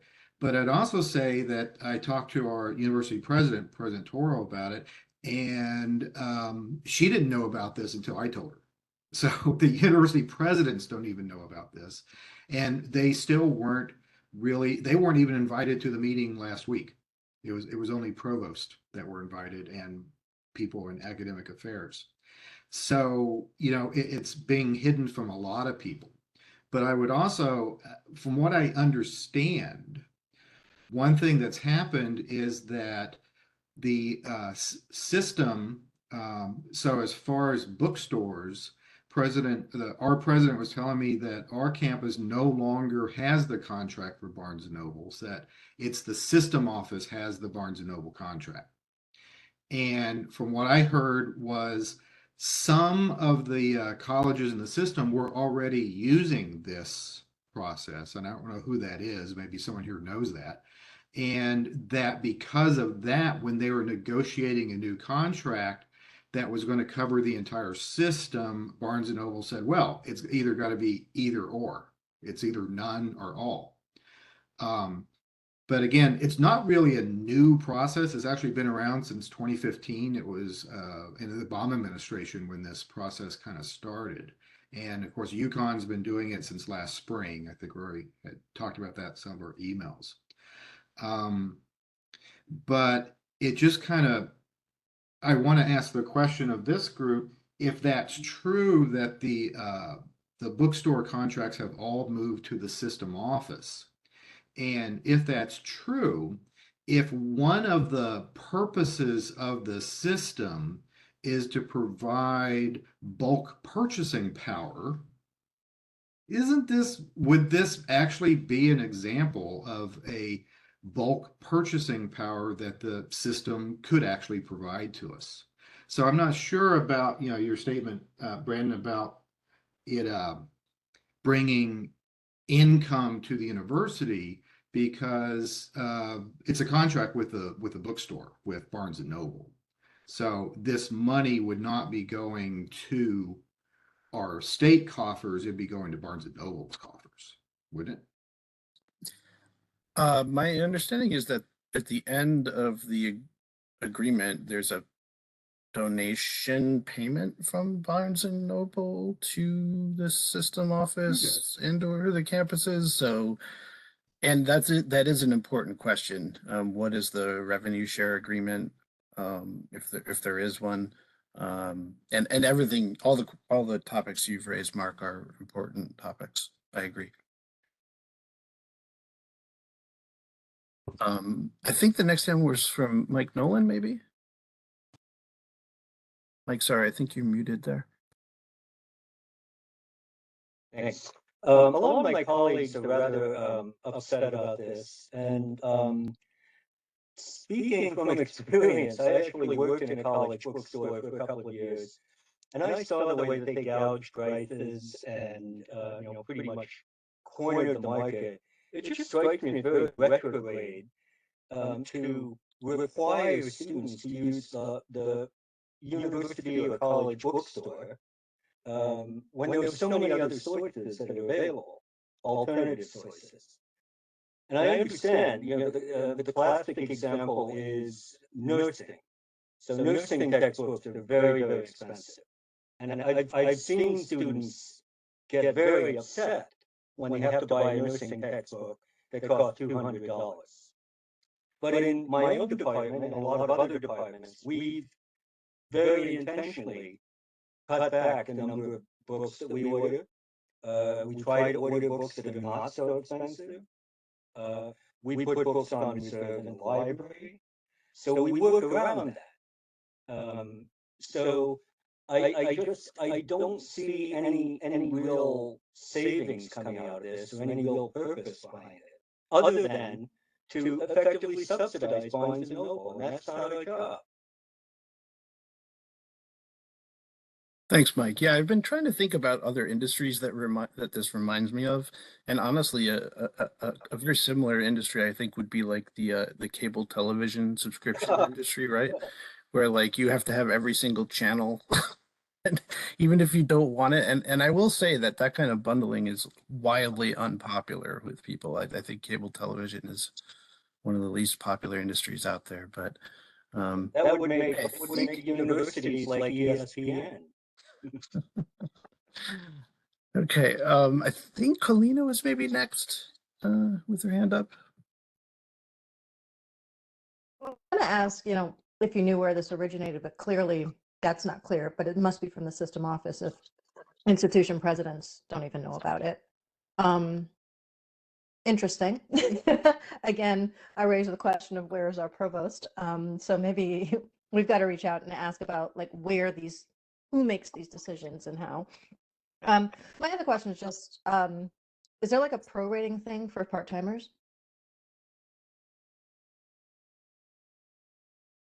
I guess the closest It's per credit hour. So yeah, it's per credit hour.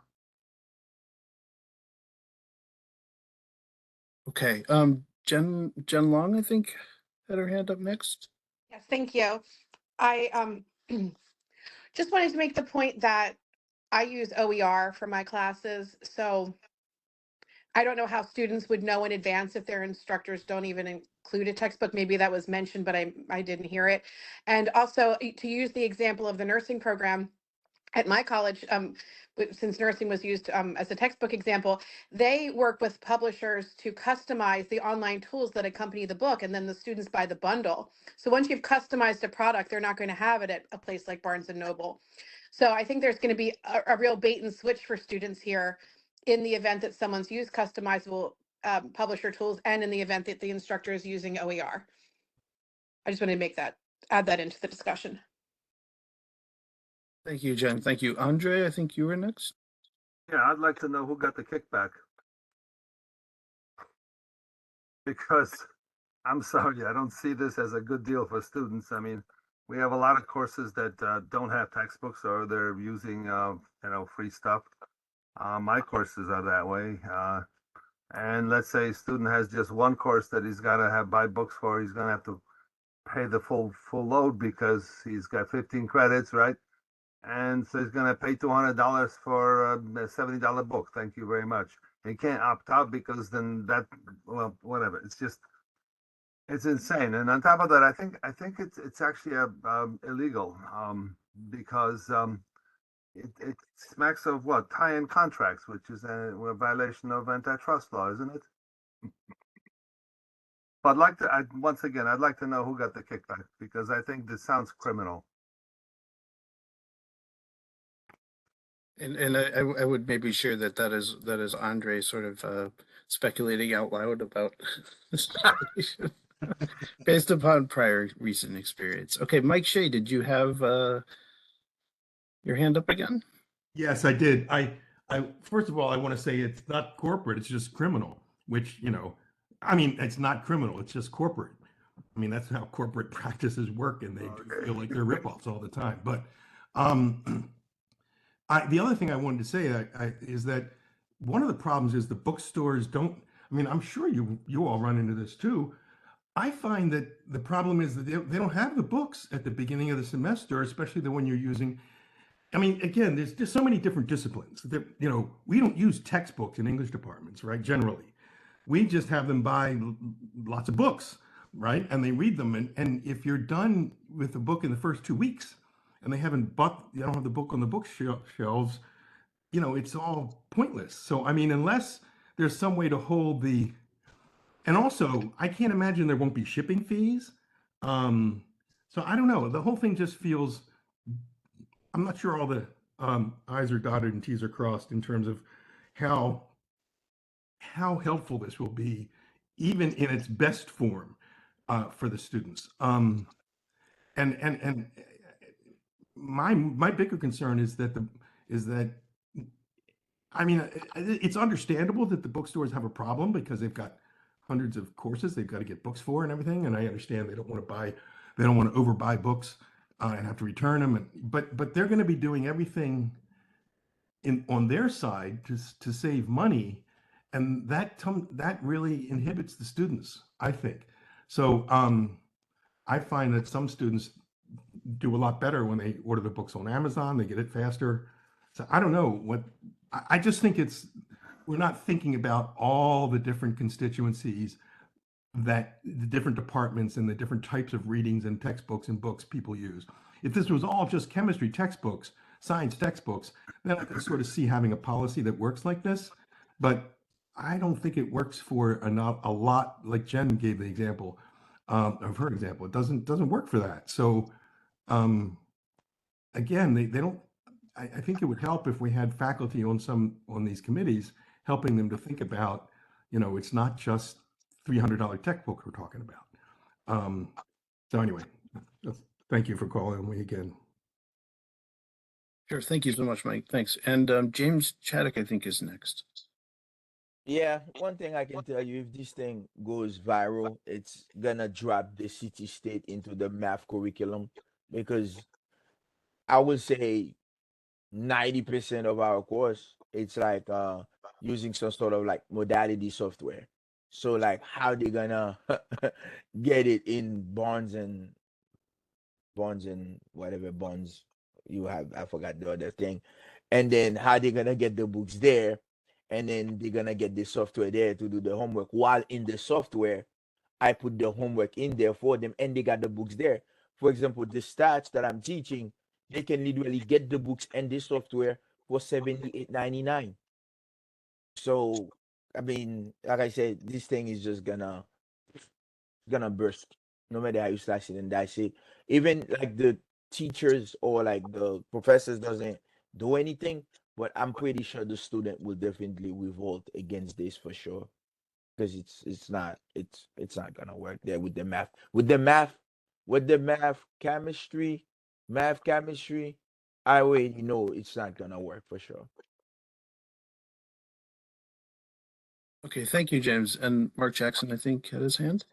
Yeah, thanks. I think I have, from talking to people last week, I have several answers to these things that you've been talking. And to James, I actually talked to the Pearson representative just yesterday for our anatomy physiology text, which is one that cost $150. And it also comes with a software, the Pearson mastering system, that's guaranteed to be included with it, because most of these textbooks we're talking about, they all have online versions. So when students buy it through Barnes and Noble, they will get all the software components that come with it, which is one of the reasons why, and I agree, I forget how he said it, I've always been an OER advocate. And I teach a lot of OER, but to tell the truth, a lot of that's because I realized that half my class never bought the textbooks. And one of the things that's guaranteed through this program is that actually students will have the textbooks the first day of class, because again, they're mostly electronic, textbooks. They will have no excuse for not buying that English textbook until week 3, which I've had happen quite a bit, and then actually never buying the textbook. Another advantage of it is by doing it this way, students can use their financial aid to buy textbooks, which is not possible through Amazon.com or doing it through external sources. So that's a huge benefit, and also through scholarship. Any scholarship student has to buy it through the bookstore. Also the question about customizing your textbook, as I do that for OpenStax. So the OpenStax can be customized, and realize those OER resources through OpenStax students can buy hard copies are electronic customized copies for like $20 through Barnes and Noble. So again, a lot of those textbooks that do customizable thing, that's already in the system. It works that way. The downside is, those are many of the upsides that I've talked about to people in the last week. But one of the downsides is, of course, it's a rental. It is only for the semester. And I think one of the bigger things is the fact that there has been no faculty on this discussion, because there are several questions that faculty have brought to me. For instance, there's a lot of classes, particularly like in our biology classes, where we use the same textbook for multiple semester. So then, in one way, if you're paying this every semester, it's a wash. It doesn't matter because you're still getting this textbook every year. But if students wanted to opt out, that, how exactly does that work out if they opt in one semester and don't opt in the next semester or opt out? Will they maintain that textbook? Don't know, because no faculty has really been on that to ask that question. The other thing is, I do know that it doesn't cover graduate students, but we do have, upper level courses that are linked with graduate and undergraduate.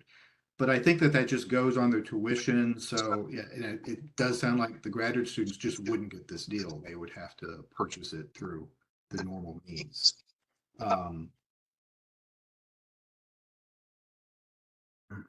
So that was the main thing I was thinking about, multi-semester text. Darn it, I wrote another note down. I can't read my handwriting, but. Can the students download the any of the materials? I mean, you say it's a rental, so they can't download and print it out, for instance? Oh yeah, you can screenshot things. Screenshot, huh? There's absolutely ways.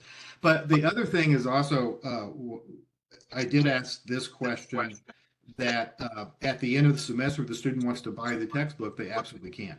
And they would get the credit, for what they had already bought it for the rental. So they would be able to buy it at a reduced cost if they wanted to keep it permanently. Thank you, Mark. And I did want to just mention real quick, Mary's next. One thing we haven't quite touched upon is sort of questions of equity, and sort of who is saving, who is maybe spending more. When we say financial aid can be used to pay for these books, I don't think we should lose track of the fact that student loans are counted as financial aid. And so what we're also saying is that students will be paying interest on these books, potentially for 15, 20 years. And I think it's very important that we ask which students primarily are indebted coming out of our institutions, and the equity piece of things.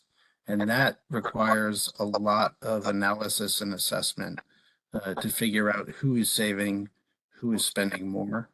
I'll pause there, Mary. I'm sorry for taking a little time. Go ahead, Mary. No, not at all. That's a really interesting point, actually. I hadn't even thought of that. So I make a living in the book industry. And everything about this is so wrong. I feel so strongly about it as an author, as a teacher, as a person who understands the way distribution systems work. The bottom line is, Barnes and Noble can't compete with Amazon. They don't want the students buying on Amazon. They don't want them renting there. They don't want to buy used copies there. Barnes and Noble has been cutting these deals all across the country. It's not just at Central, it's a nationwide trend. Small publishers that produce great books can't get anywhere without a decent distribution system like Ingram, and they've got to pay major fees to do it.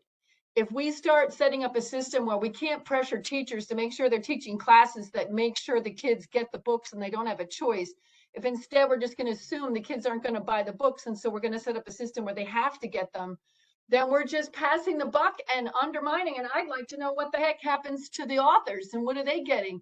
As a person who for a long time made a living, getting advances, copyright's a huge issue for me. People using my stuff, not paying me for it. What's the financial deal with the authors if Barnes and Noble's renting this stuff out? And again, you're going to be cutting off all sorts of smaller, very vibrant, independent presses that really produce great books. The press I used, Beacon, is the leading book on social issues. They have the rights to James Baldwin's papers. They're not on Barnes and Noble. So that means students have to go out of the way to use a different service. So everything about this on every level, and it also sends a really bad signal to the students because we're not telling them that it's worth your investment to keep some of these books, not just for school. So I really have very strong feelings about it. Okay, well, I want to thank Mary. I want to thank everybody for the discussions you had with your constituents. The fact that you're thinking very carefully about this, and I'm starting to feel like maybe this is another resolution type situation that we might need to consider for that special meeting. As I hinted at the outset of this, I thought the two issues were connected in the sense that we have two very important academic matters in which faculty have not been consulted, and yeah, I do think it's important that we express our opinions, whether they're asked or not. So Mike Shea had his hand up. Yeah, I just wanted to add, based on what Mary just said and based on her background, I would hope that she might be willing to be, if we can get representatives on this thing, and if it's not a done deal, it would be good, I think, to have someone like Mary as being one of the faculty representatives.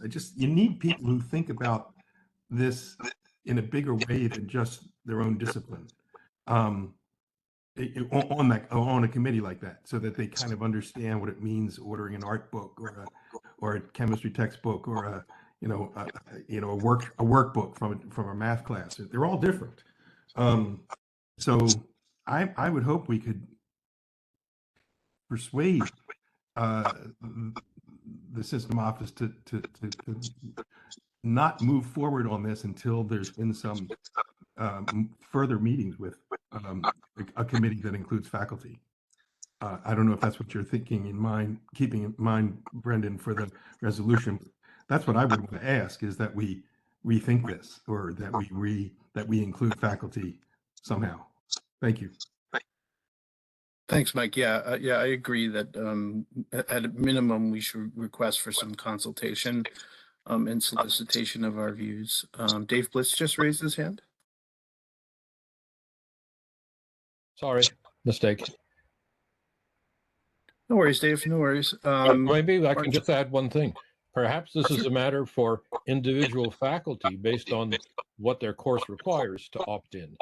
We've been talking about as if students need to opt in or opt out. Maybe it's the faculty member who should opt in and put that in their syllabus so that students know from the very beginning that that they will be paying an extra $18 for that particular course, but they will be getting the benefit of the textbooks. Thanks, Dave. I think that's a really interesting possible sort of middle road option.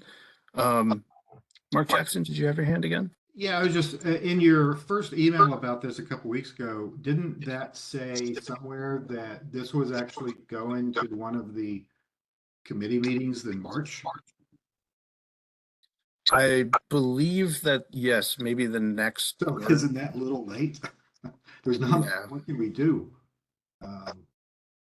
That's a good question. And, I do want to mention that public comment period for board meetings is open to everybody, including us. So the timing is hard to figure out, though. So thanks, Mark. More comments on this item? This is definitely something we'll follow up on in the very near future. And I don't think we're the only ones who are and who will.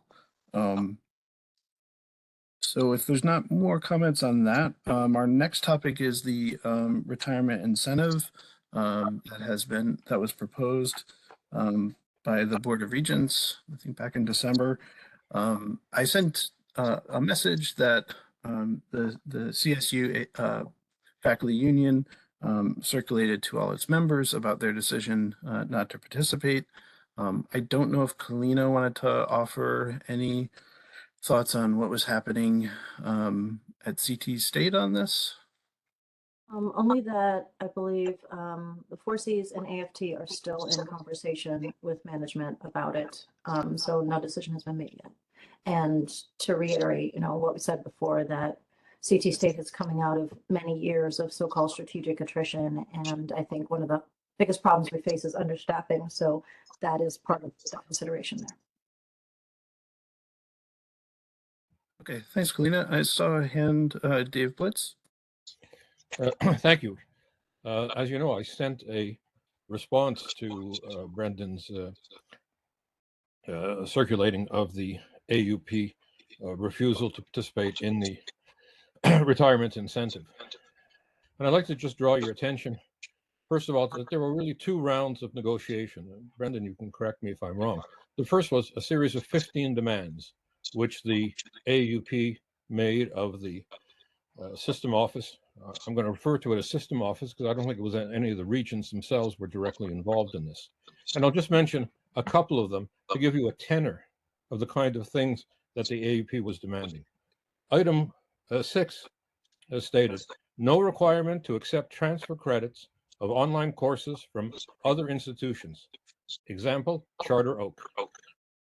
I see that Linda Wilder is here, and I wonder what she makes of an attempt by the AUP to exclude transfer of credits for online courses. All, of course, Charter Oak courses are online, and Charter Oak is part of our system. In fact, delegates from Charter Oak are here at the FAC meeting. Another example which directly affects or is related to FAC, but certainly not to the retirement of faculty. For example, the point I just made is absolutely independent and has nothing to do with faculty retirements. Item 14 was Faculty Advisory Committee to vote on the BOR. Well, we know that I'm the one who made that demand along with Kalina 3 years ago. And we know that that is a demand not to the BOR, but to the legislature and requires a modification of section 10A-1A of part 185 of state statutes. That gives you a tenor of 8 of the 15 demands originally made by the AUP, which had nothing, I repeat, nothing to do with faculty retirement. But let me add the following. And that's with respect to the AUP response, which Brendan circulated, and I think that was a good idea on his part to circulate it so people can see it. The AUP response does not reply to any of the specific issues I raised.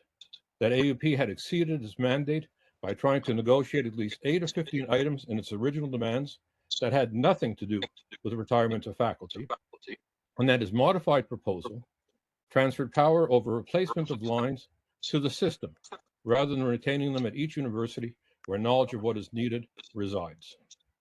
The AUP president, in the most recent communication, said, "We were negotiating over the impact of retirement incentive on the working conditions of all our faculty, and we are the sole authority to do this under state law." Well, let me state the following. The working conditions of faculty are already specified in Article 9.1 to 9.13 of the AUP contract, as the AUP president knows well. And the retirement of any number of faculty does not change that, nor has it done so in the past. And though AUP may have the sole bargaining rights for its members, in a democratic union, that involves consultation with its members, and in particular those affected. And this was not done. All there was a vote at a closed session of the council. So having been rejected in the overreach demands it had made, AUP has decided that its response is to prevent retiring faculty from receiving a benefit otherwise offered to them. How does that respond to the dysfunction of the CSU system office that I have so often criticized as past chair and vice chair of this committee? What is AUP doing? What AUP is doing changes nothing with respect to how many faculty will in fact retire. And I note that AUP had never even conducted a survey to find out how many are planning to retire or consult those who are planning to do so. Do you really think that individuals such as myself, with 34 years of service and nearing 3/4 of a century in age, will now decide to stay on? I've been disrespected personally and treated as if I am an individual deserting the institution and thereby degrading the conditions of those that remain. And this, by the way, Kalina, is entirely independent of whatever situation may exist at the community college. All that will happen is the following. Faculty who have decided to retire will retire. All that changes that they are deprived by the AUP of any further recognition, aka bonus, for doing so. The remaining faculty will be in the same situation in which they would otherwise find themselves next year, which is the process repeated many times in the past of arguing for replacement lines with deans and provosts and searching for new faculty. And one more thing. What I and others had proposed was that the retirement initiative be used as an occasion to achieve shared governance over replacement lines, something which had hitherto been the sole prerogative of the university administration. At least at CCSU, our Senate, with the approval of the university president, was on the way to achieve that. And this could have been extended to the other universities as well had AUP supported it or even bothered to find out about it. I presume this opportunity will now be lost to the detriment of everyone who stays on, though I hope not. So what we have is a lose, lose, lose situation. AUP loses a good part of its legitimacy and respect, at least in many minds, and not just those of retiring faculty, a point to which I'll return in a minute. Retiring faculty lose a not insignificant payout, and returning faculty lose their ability to influence refilling of positions. It's time for the AUP executive to admit its errors and revise its decisions.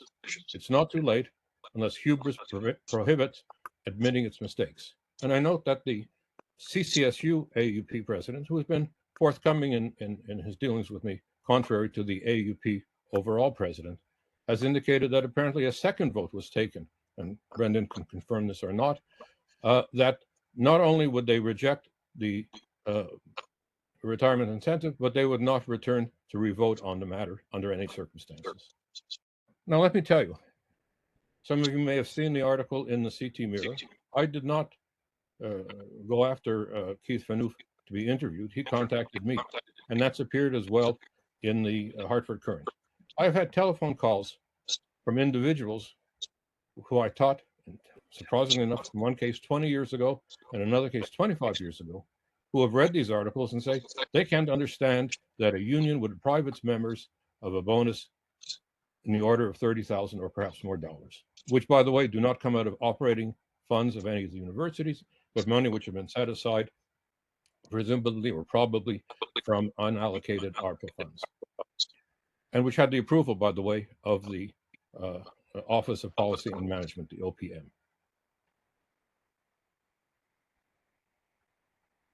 You can read the article in the CT Mirror and again in the Hartford Courant. But I am not alone in this. We have had over a dozen people participate in the online discussion on our listserv. Not a single person has defended the AUP position. I am part of a group of 3 people who will pursue this matter further with third parties as is necessary if the AUP executive is unwilling, as it apparently appears to be, to review its position. There's myself, and I think you know me. There is another colleague from the psychology department. She has been an AUP president at the university and a vice president for the 4 campuses. There is a colleague from the anthropology department. She has been director of the Africana Center and the John Lewis Center for Social Justice at the university. And those are just 2 of the other people who are ready to participate and to pursue this matter as far as it may be necessary. I am disappointed that my service to the institution, to my service to the faculty and the students at my university has been so disrespected as to not even consult me as to what insight I might have had to what is going on in the system office at CSCU.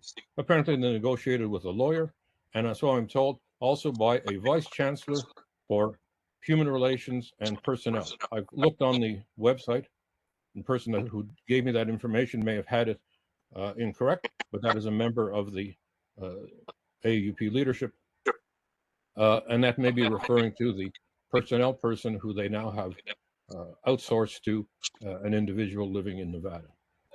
All that, and I'm going to conclude here, has been a considerable disappointment to me. It has placed me in a situation where instead of doing what I had planned to do in this, my last term at the university, namely to work with all those contacts I have made, both at the board and outside, at the level of the executive of the state, to promote our proposal to restructure CSCU so that it doesn't continue to make the kinds of mistakes that it has made in the past, never mind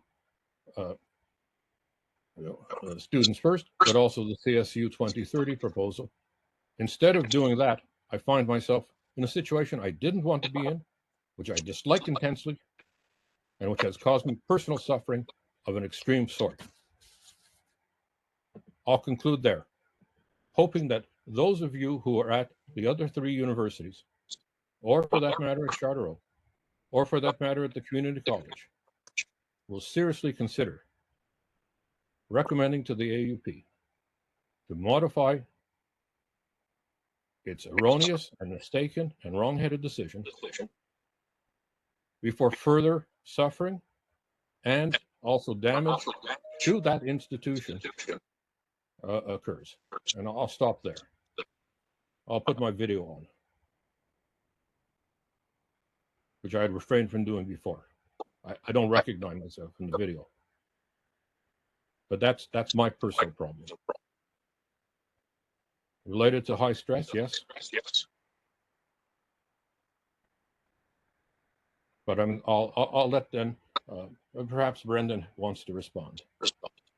I find myself, let me just conclude here. I find myself having to make the critique of the AUP leadership that I have made of the leadership of the CSCU for 4 years. And that's a further disappointment.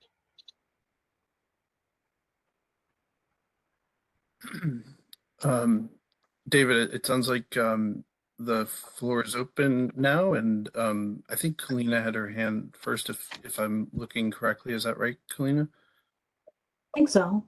I Okay. just want to say, David, you and I have talked a lot about this, and I'm sure we'll continue to talk more. And I think it's, probably useful to all of us to hear the fallout from a board policy that was passed at the very end of last semester in advance of engaging with unions, though it is a sort of union's right to negotiate over it. And, the fact that we've been living so many years in deep deficit and understaffing that these are hard decisions to make. So I just want to acknowledge that and that there is, it's a difficult time. But at the same time, I just want to really caution us against delving too deeply into like the details of union negotiations, and remind you that my union and at least one other is still in the middle of this conversation. So I don't want to in any way sully that with this public conversation. Thank you, Kalina. And I think that's what you shared is part of what I understand to be sort of best practice in these circumstances. So I commend you for that, Luis. I just want to support what Kalina said, that this is an ongoing union issue that needs to be discussed. Thank you, Lois. David, your hand's still up. Did you have something you wanted to say? I'm surprised that it is treated as an ongoing union issue. I myself refrained from any public statement on the listserv at my university and in my dealings with other colleagues of making any public comment while negotiations are going on. But Brandon, you can correct me if I'm wrong on this. The statement which was circulated to the university this week stated that the negotiations were concluded and that definitively the AUP had rejected the incentive, added to which is a statement by the AUP president at my university that the council had also voted not to reconsider its decision. So that seems to me a little bit different. I waited. I did not make these statements previously, but I waited until it was confirmed to me from at least 2 sources that the decision not only was final, but irrevocable.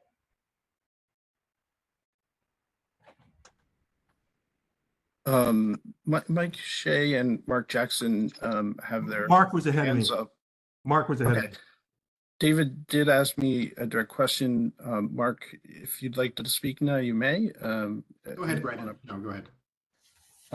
Okay, so I wear a couple of different hats, many different hats. I maybe have lost track of how many hats I wear.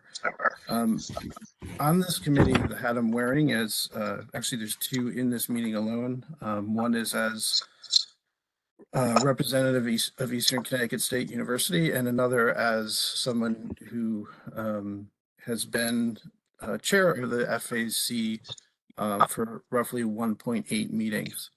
And I do not wear a hat though as spokesperson for CSU AAUP. There are processes the union goes through in determining public statements, and this is a public venue.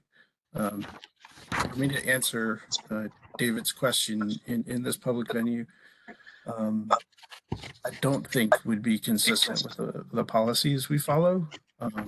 But I do want to say that David should communicate with both the chapter president at Central, the president of AAUP statewide,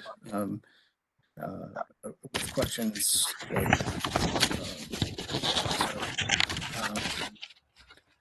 Mark, did you want to say something?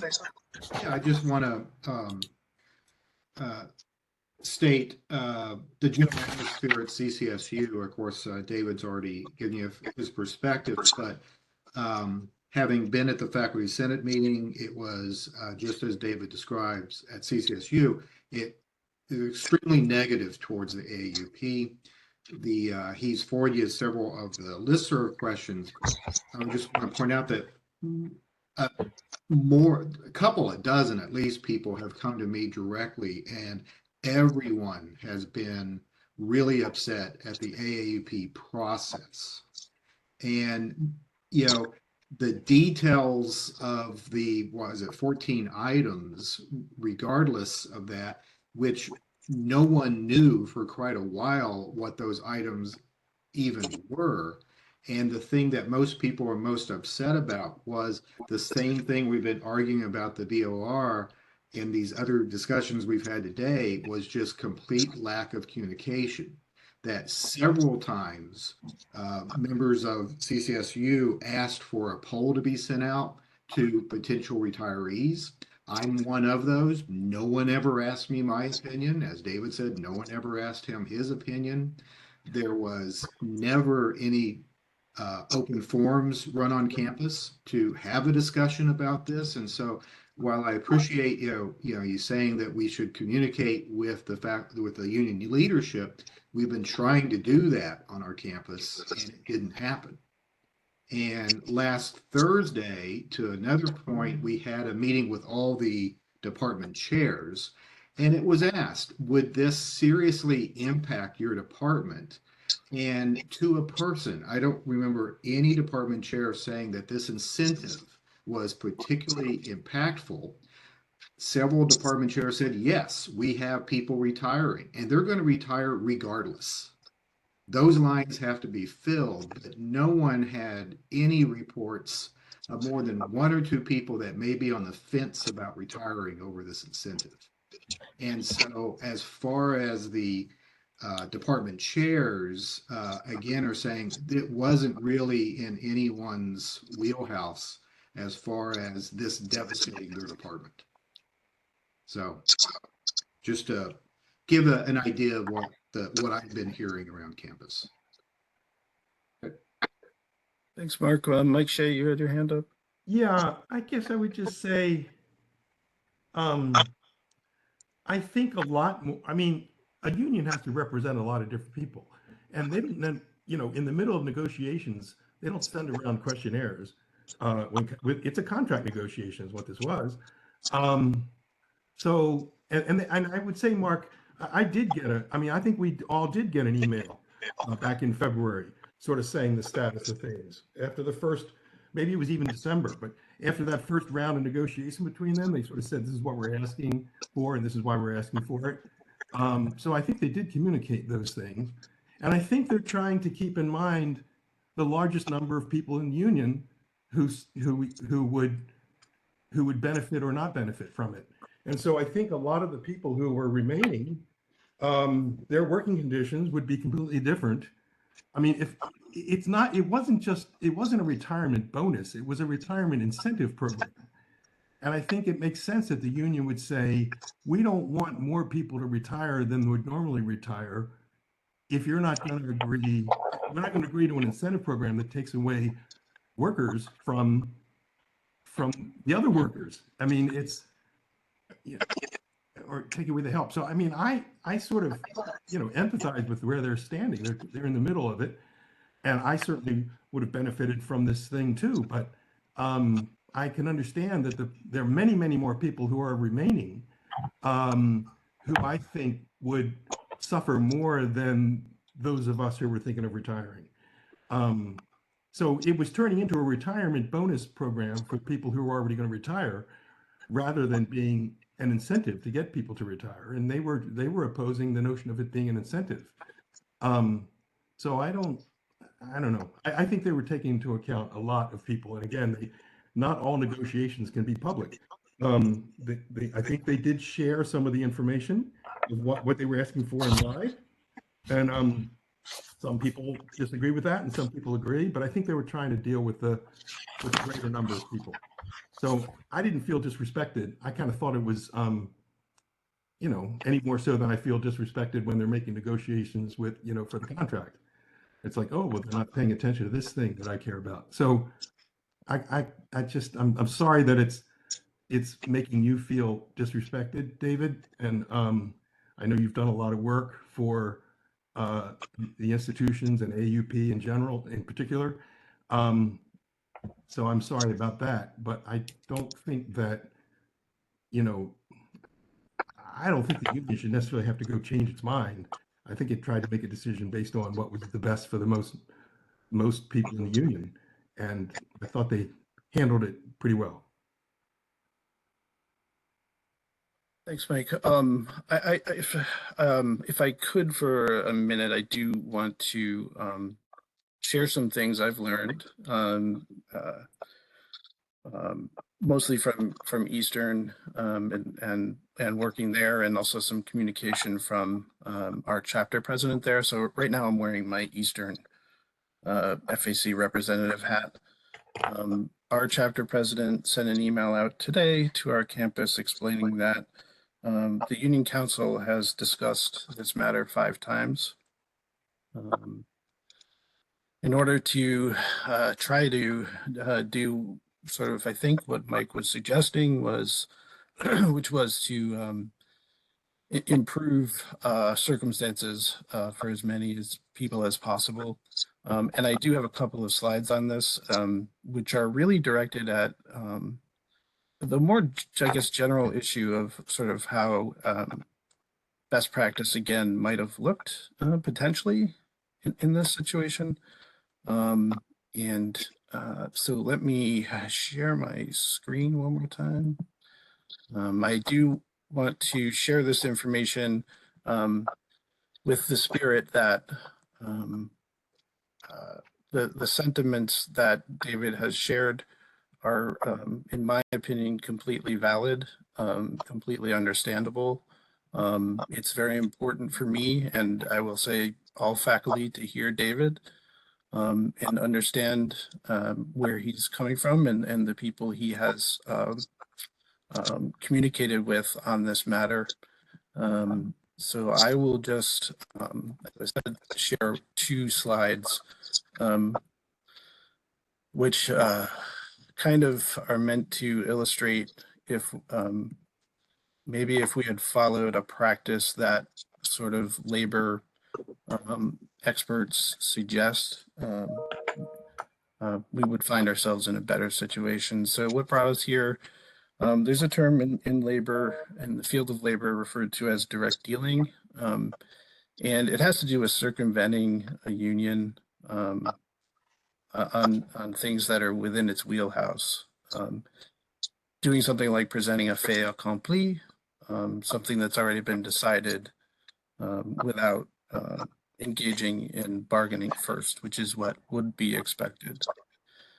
I think that's what we would have done. We bargain a lot. We bargain on a regular basis over the contract.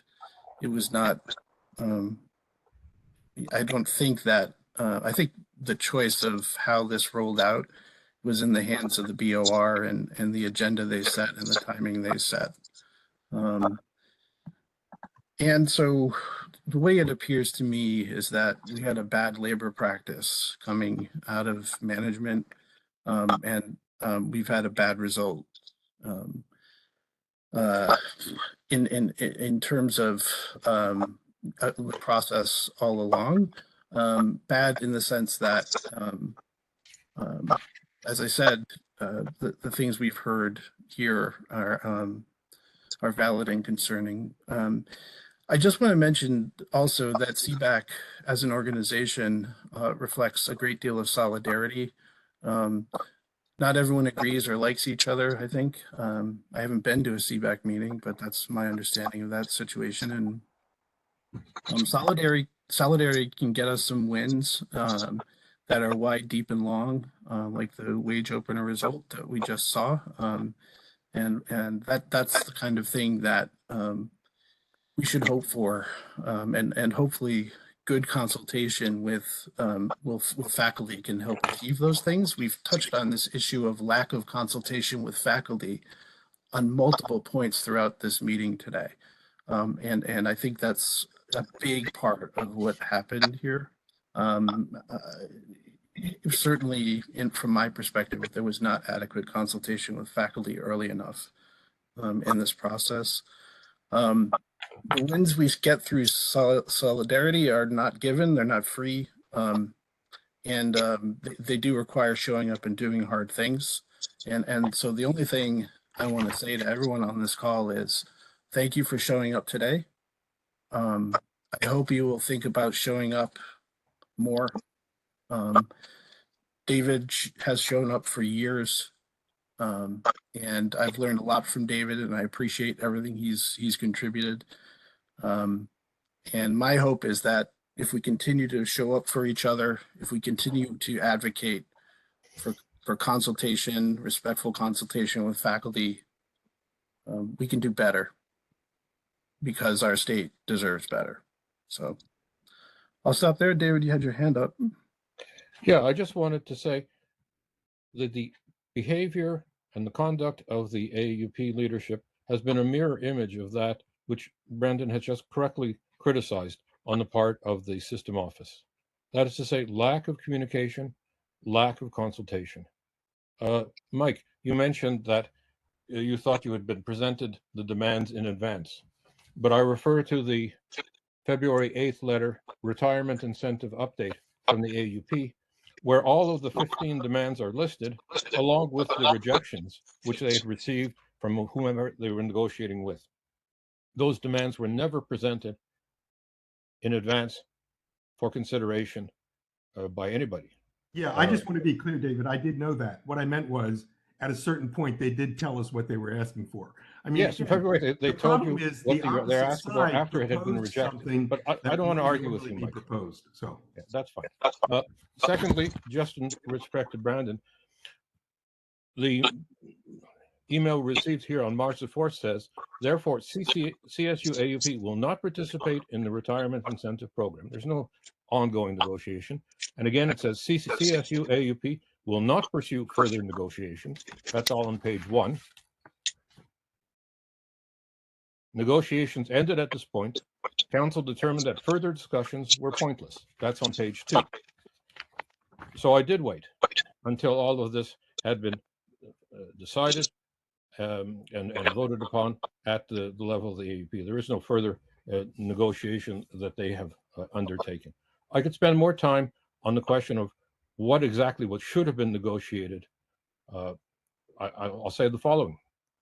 Where the AUP could have played a positive role is in the application of the resolution in terms of the criteria and conditions for refill. It was clear in the resolution which the Board of Regents passed, and if one has it just simply to read it, that refill was going to be done institution by institution based on, one, the fiscal situation, and two, the academic priorities of each institution. And those are quite different from place to place. What AUP tried to do was to bargain for all four at the same time, and that was to renegotiate a resolution which had been adopted. One could spend more time discussing this in greater length. As it was brought up by Brendan for this meeting, I thought that I should intervene and present my point of view. I don't want to take any more time. This concludes my participation in the FAC.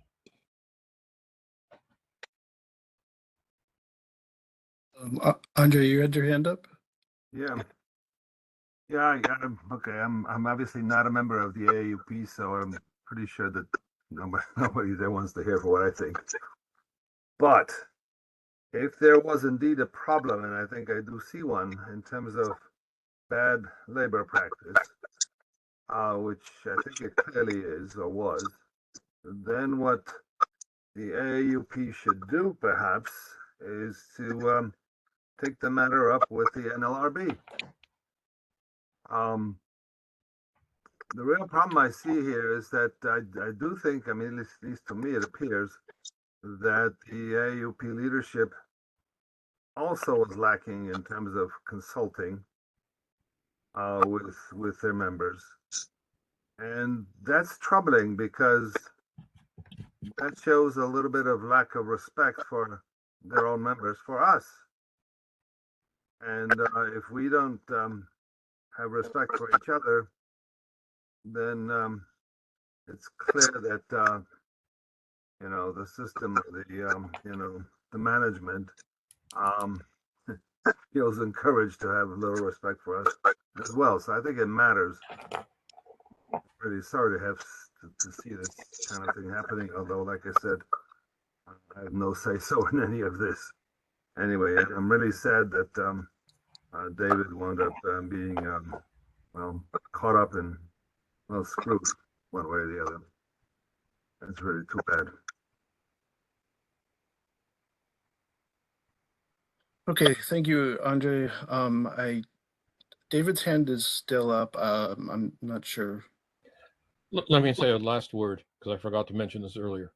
I'm the one who, at the December board meeting, read Louise Williams, the president of the AUP's email to the board. And I said at that time, you must contact with, communicate with, and consult with all of the unions, just like we did when we did the vaccine mandate back in 2020. I then made an effort. I sent emails. I phoned. I did everything that I could to contact the AUP president. And the only response I got was an email saying that I was totally ignorant, talking of disrespect. So look, I think I've done what I can. We've had a discussion here, which is interesting. I wish we would have had this discussion in the AUP at my institution and across the four universities. And there's been a diversity of opinion. I respect it. I understand.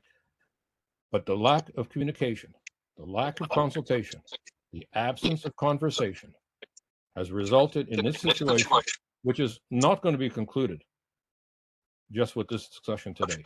It'll be carried forward further to third parties, as the case may be. I'm sorry that this has happened. It really exhausts what I'm able to do.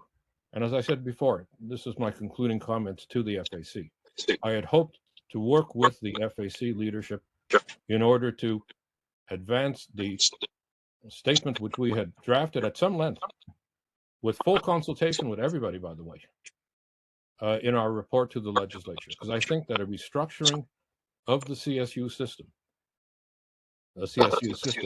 is absolutely essential, in part to prevent imbroglios like the one we're seeing right here. But unfortunately, I've been diverted from that. and I will have to focus on that. And as I said, this concludes my participation in the FAC. I appreciate all that I have done with you. I consider you valued colleagues and even friends. But there's only so much that I can do. I see that as a great loss, David, and I hope that's not true.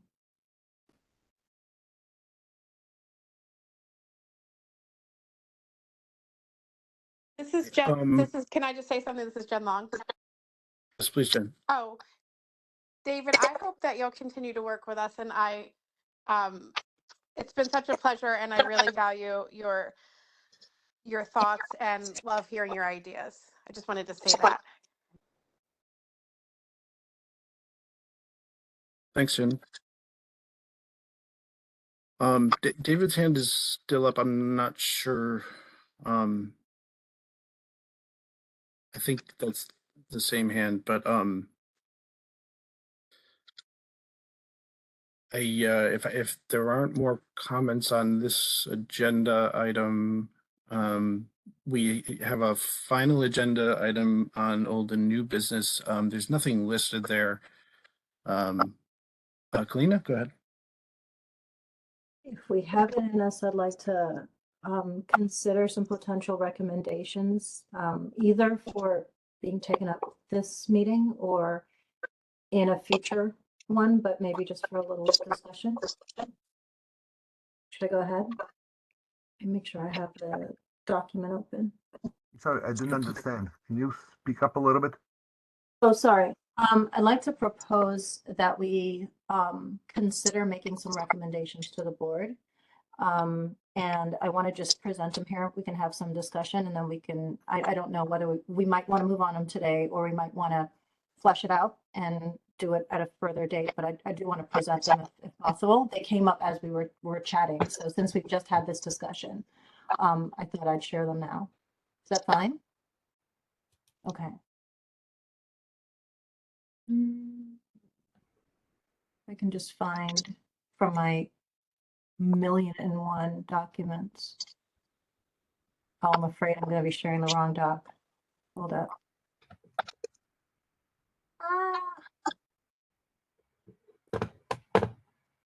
Okay, I'm going to read it to you for now, and then I'll figure out how to share it without sharing some other insane thing. So here's the recommendations that I think we should consider.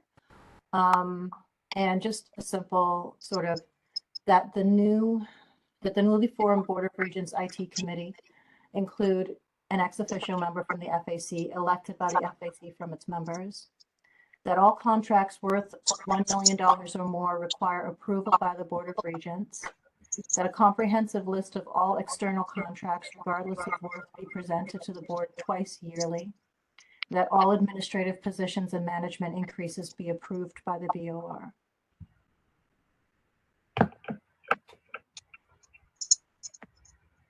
Okay, thank you, Kalina. I would actually open the floor to the members about how you'd like to handle those things. Should we return to that in the next meeting? Kalina, I'm sorry, we're getting some feedback. I'm gonna have to mute someone. Okay, I just didn't want that to turn into an infinite loop. So,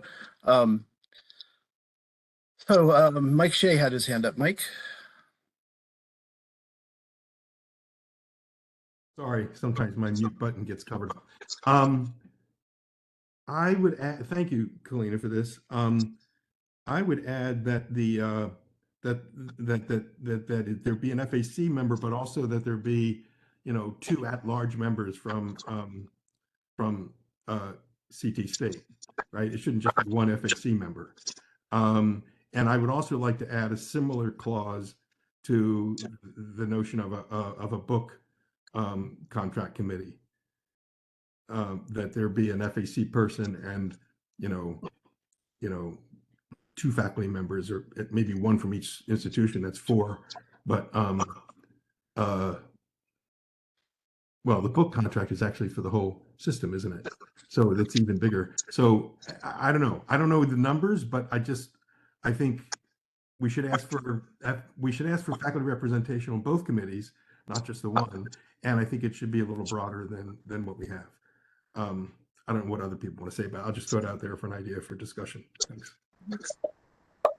You know, I was thinking about that too, Mike, and I was wondering whether it needs to be more general, that, but I was trying to work out the wording, right? That these administrative decisions that affect the day-to-day sort of decisions and workings of, because whether it's IT or books or whatever, of faculty and staff, must go through shared governance of some form, right?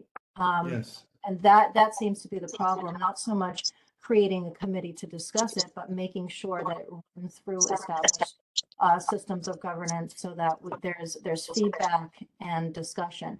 So, you know, to a certain extent, this IT thing should be, and I hesitate because I you know, we're still a new institution, so who knows what our governance is doing. We're kind of overloaded, but you know, this decision should be going through CT State Senate. And I know that it was addressed as an information item, but I don't think it was acted upon.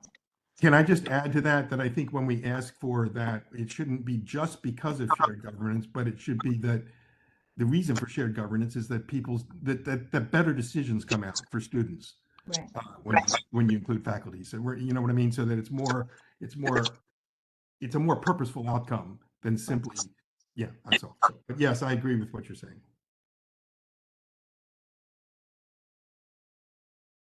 Andre, you had your hand up?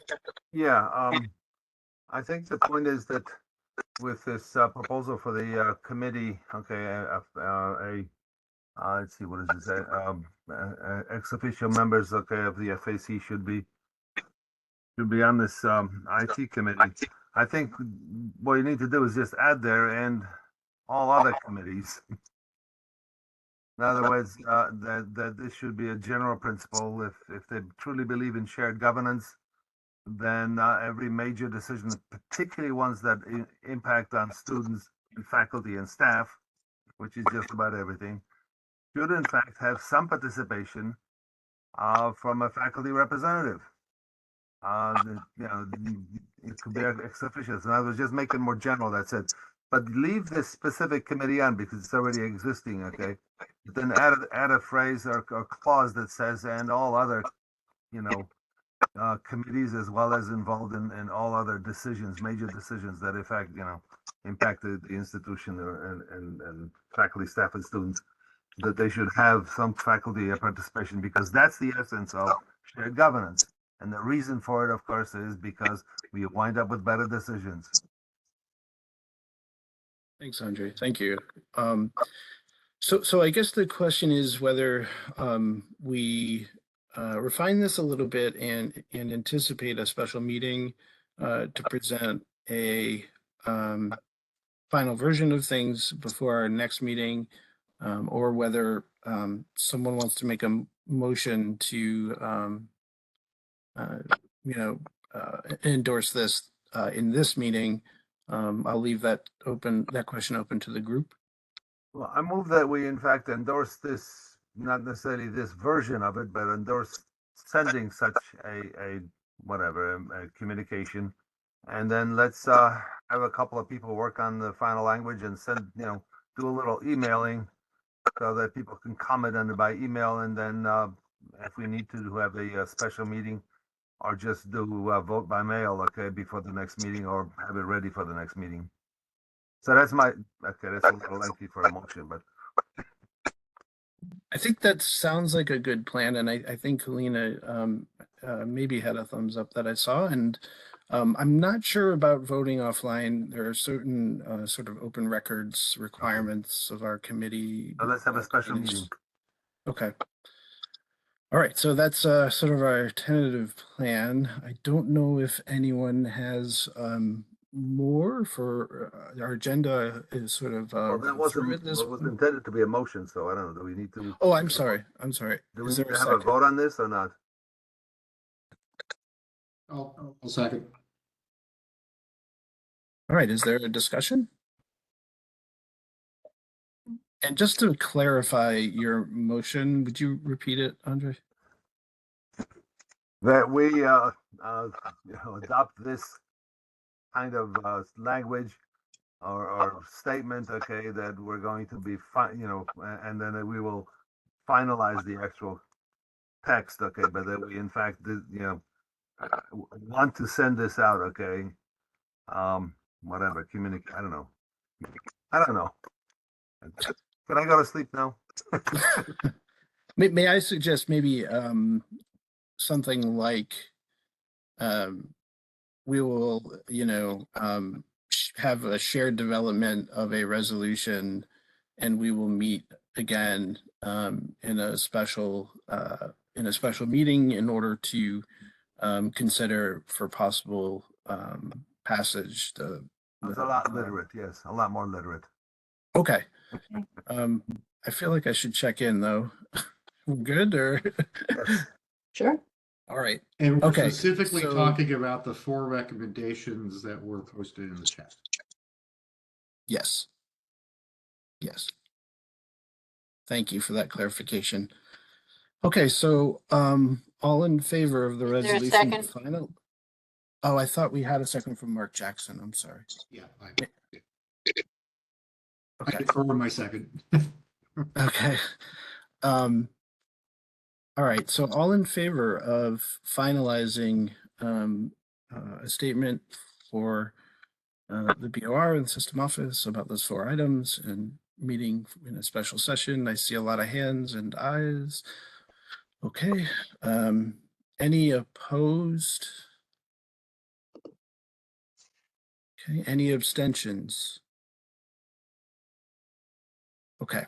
So it looks like that resolution does pass. We don't have any more items on the agenda that I'm aware of. I will entertain. Okay, Andre. Second. Motion to and there's a second. Okay, so we will stop there. I actually do have one last PowerPoint screen to share though, and maybe I've just violated some kind of rules, Robert's rules. But there you go.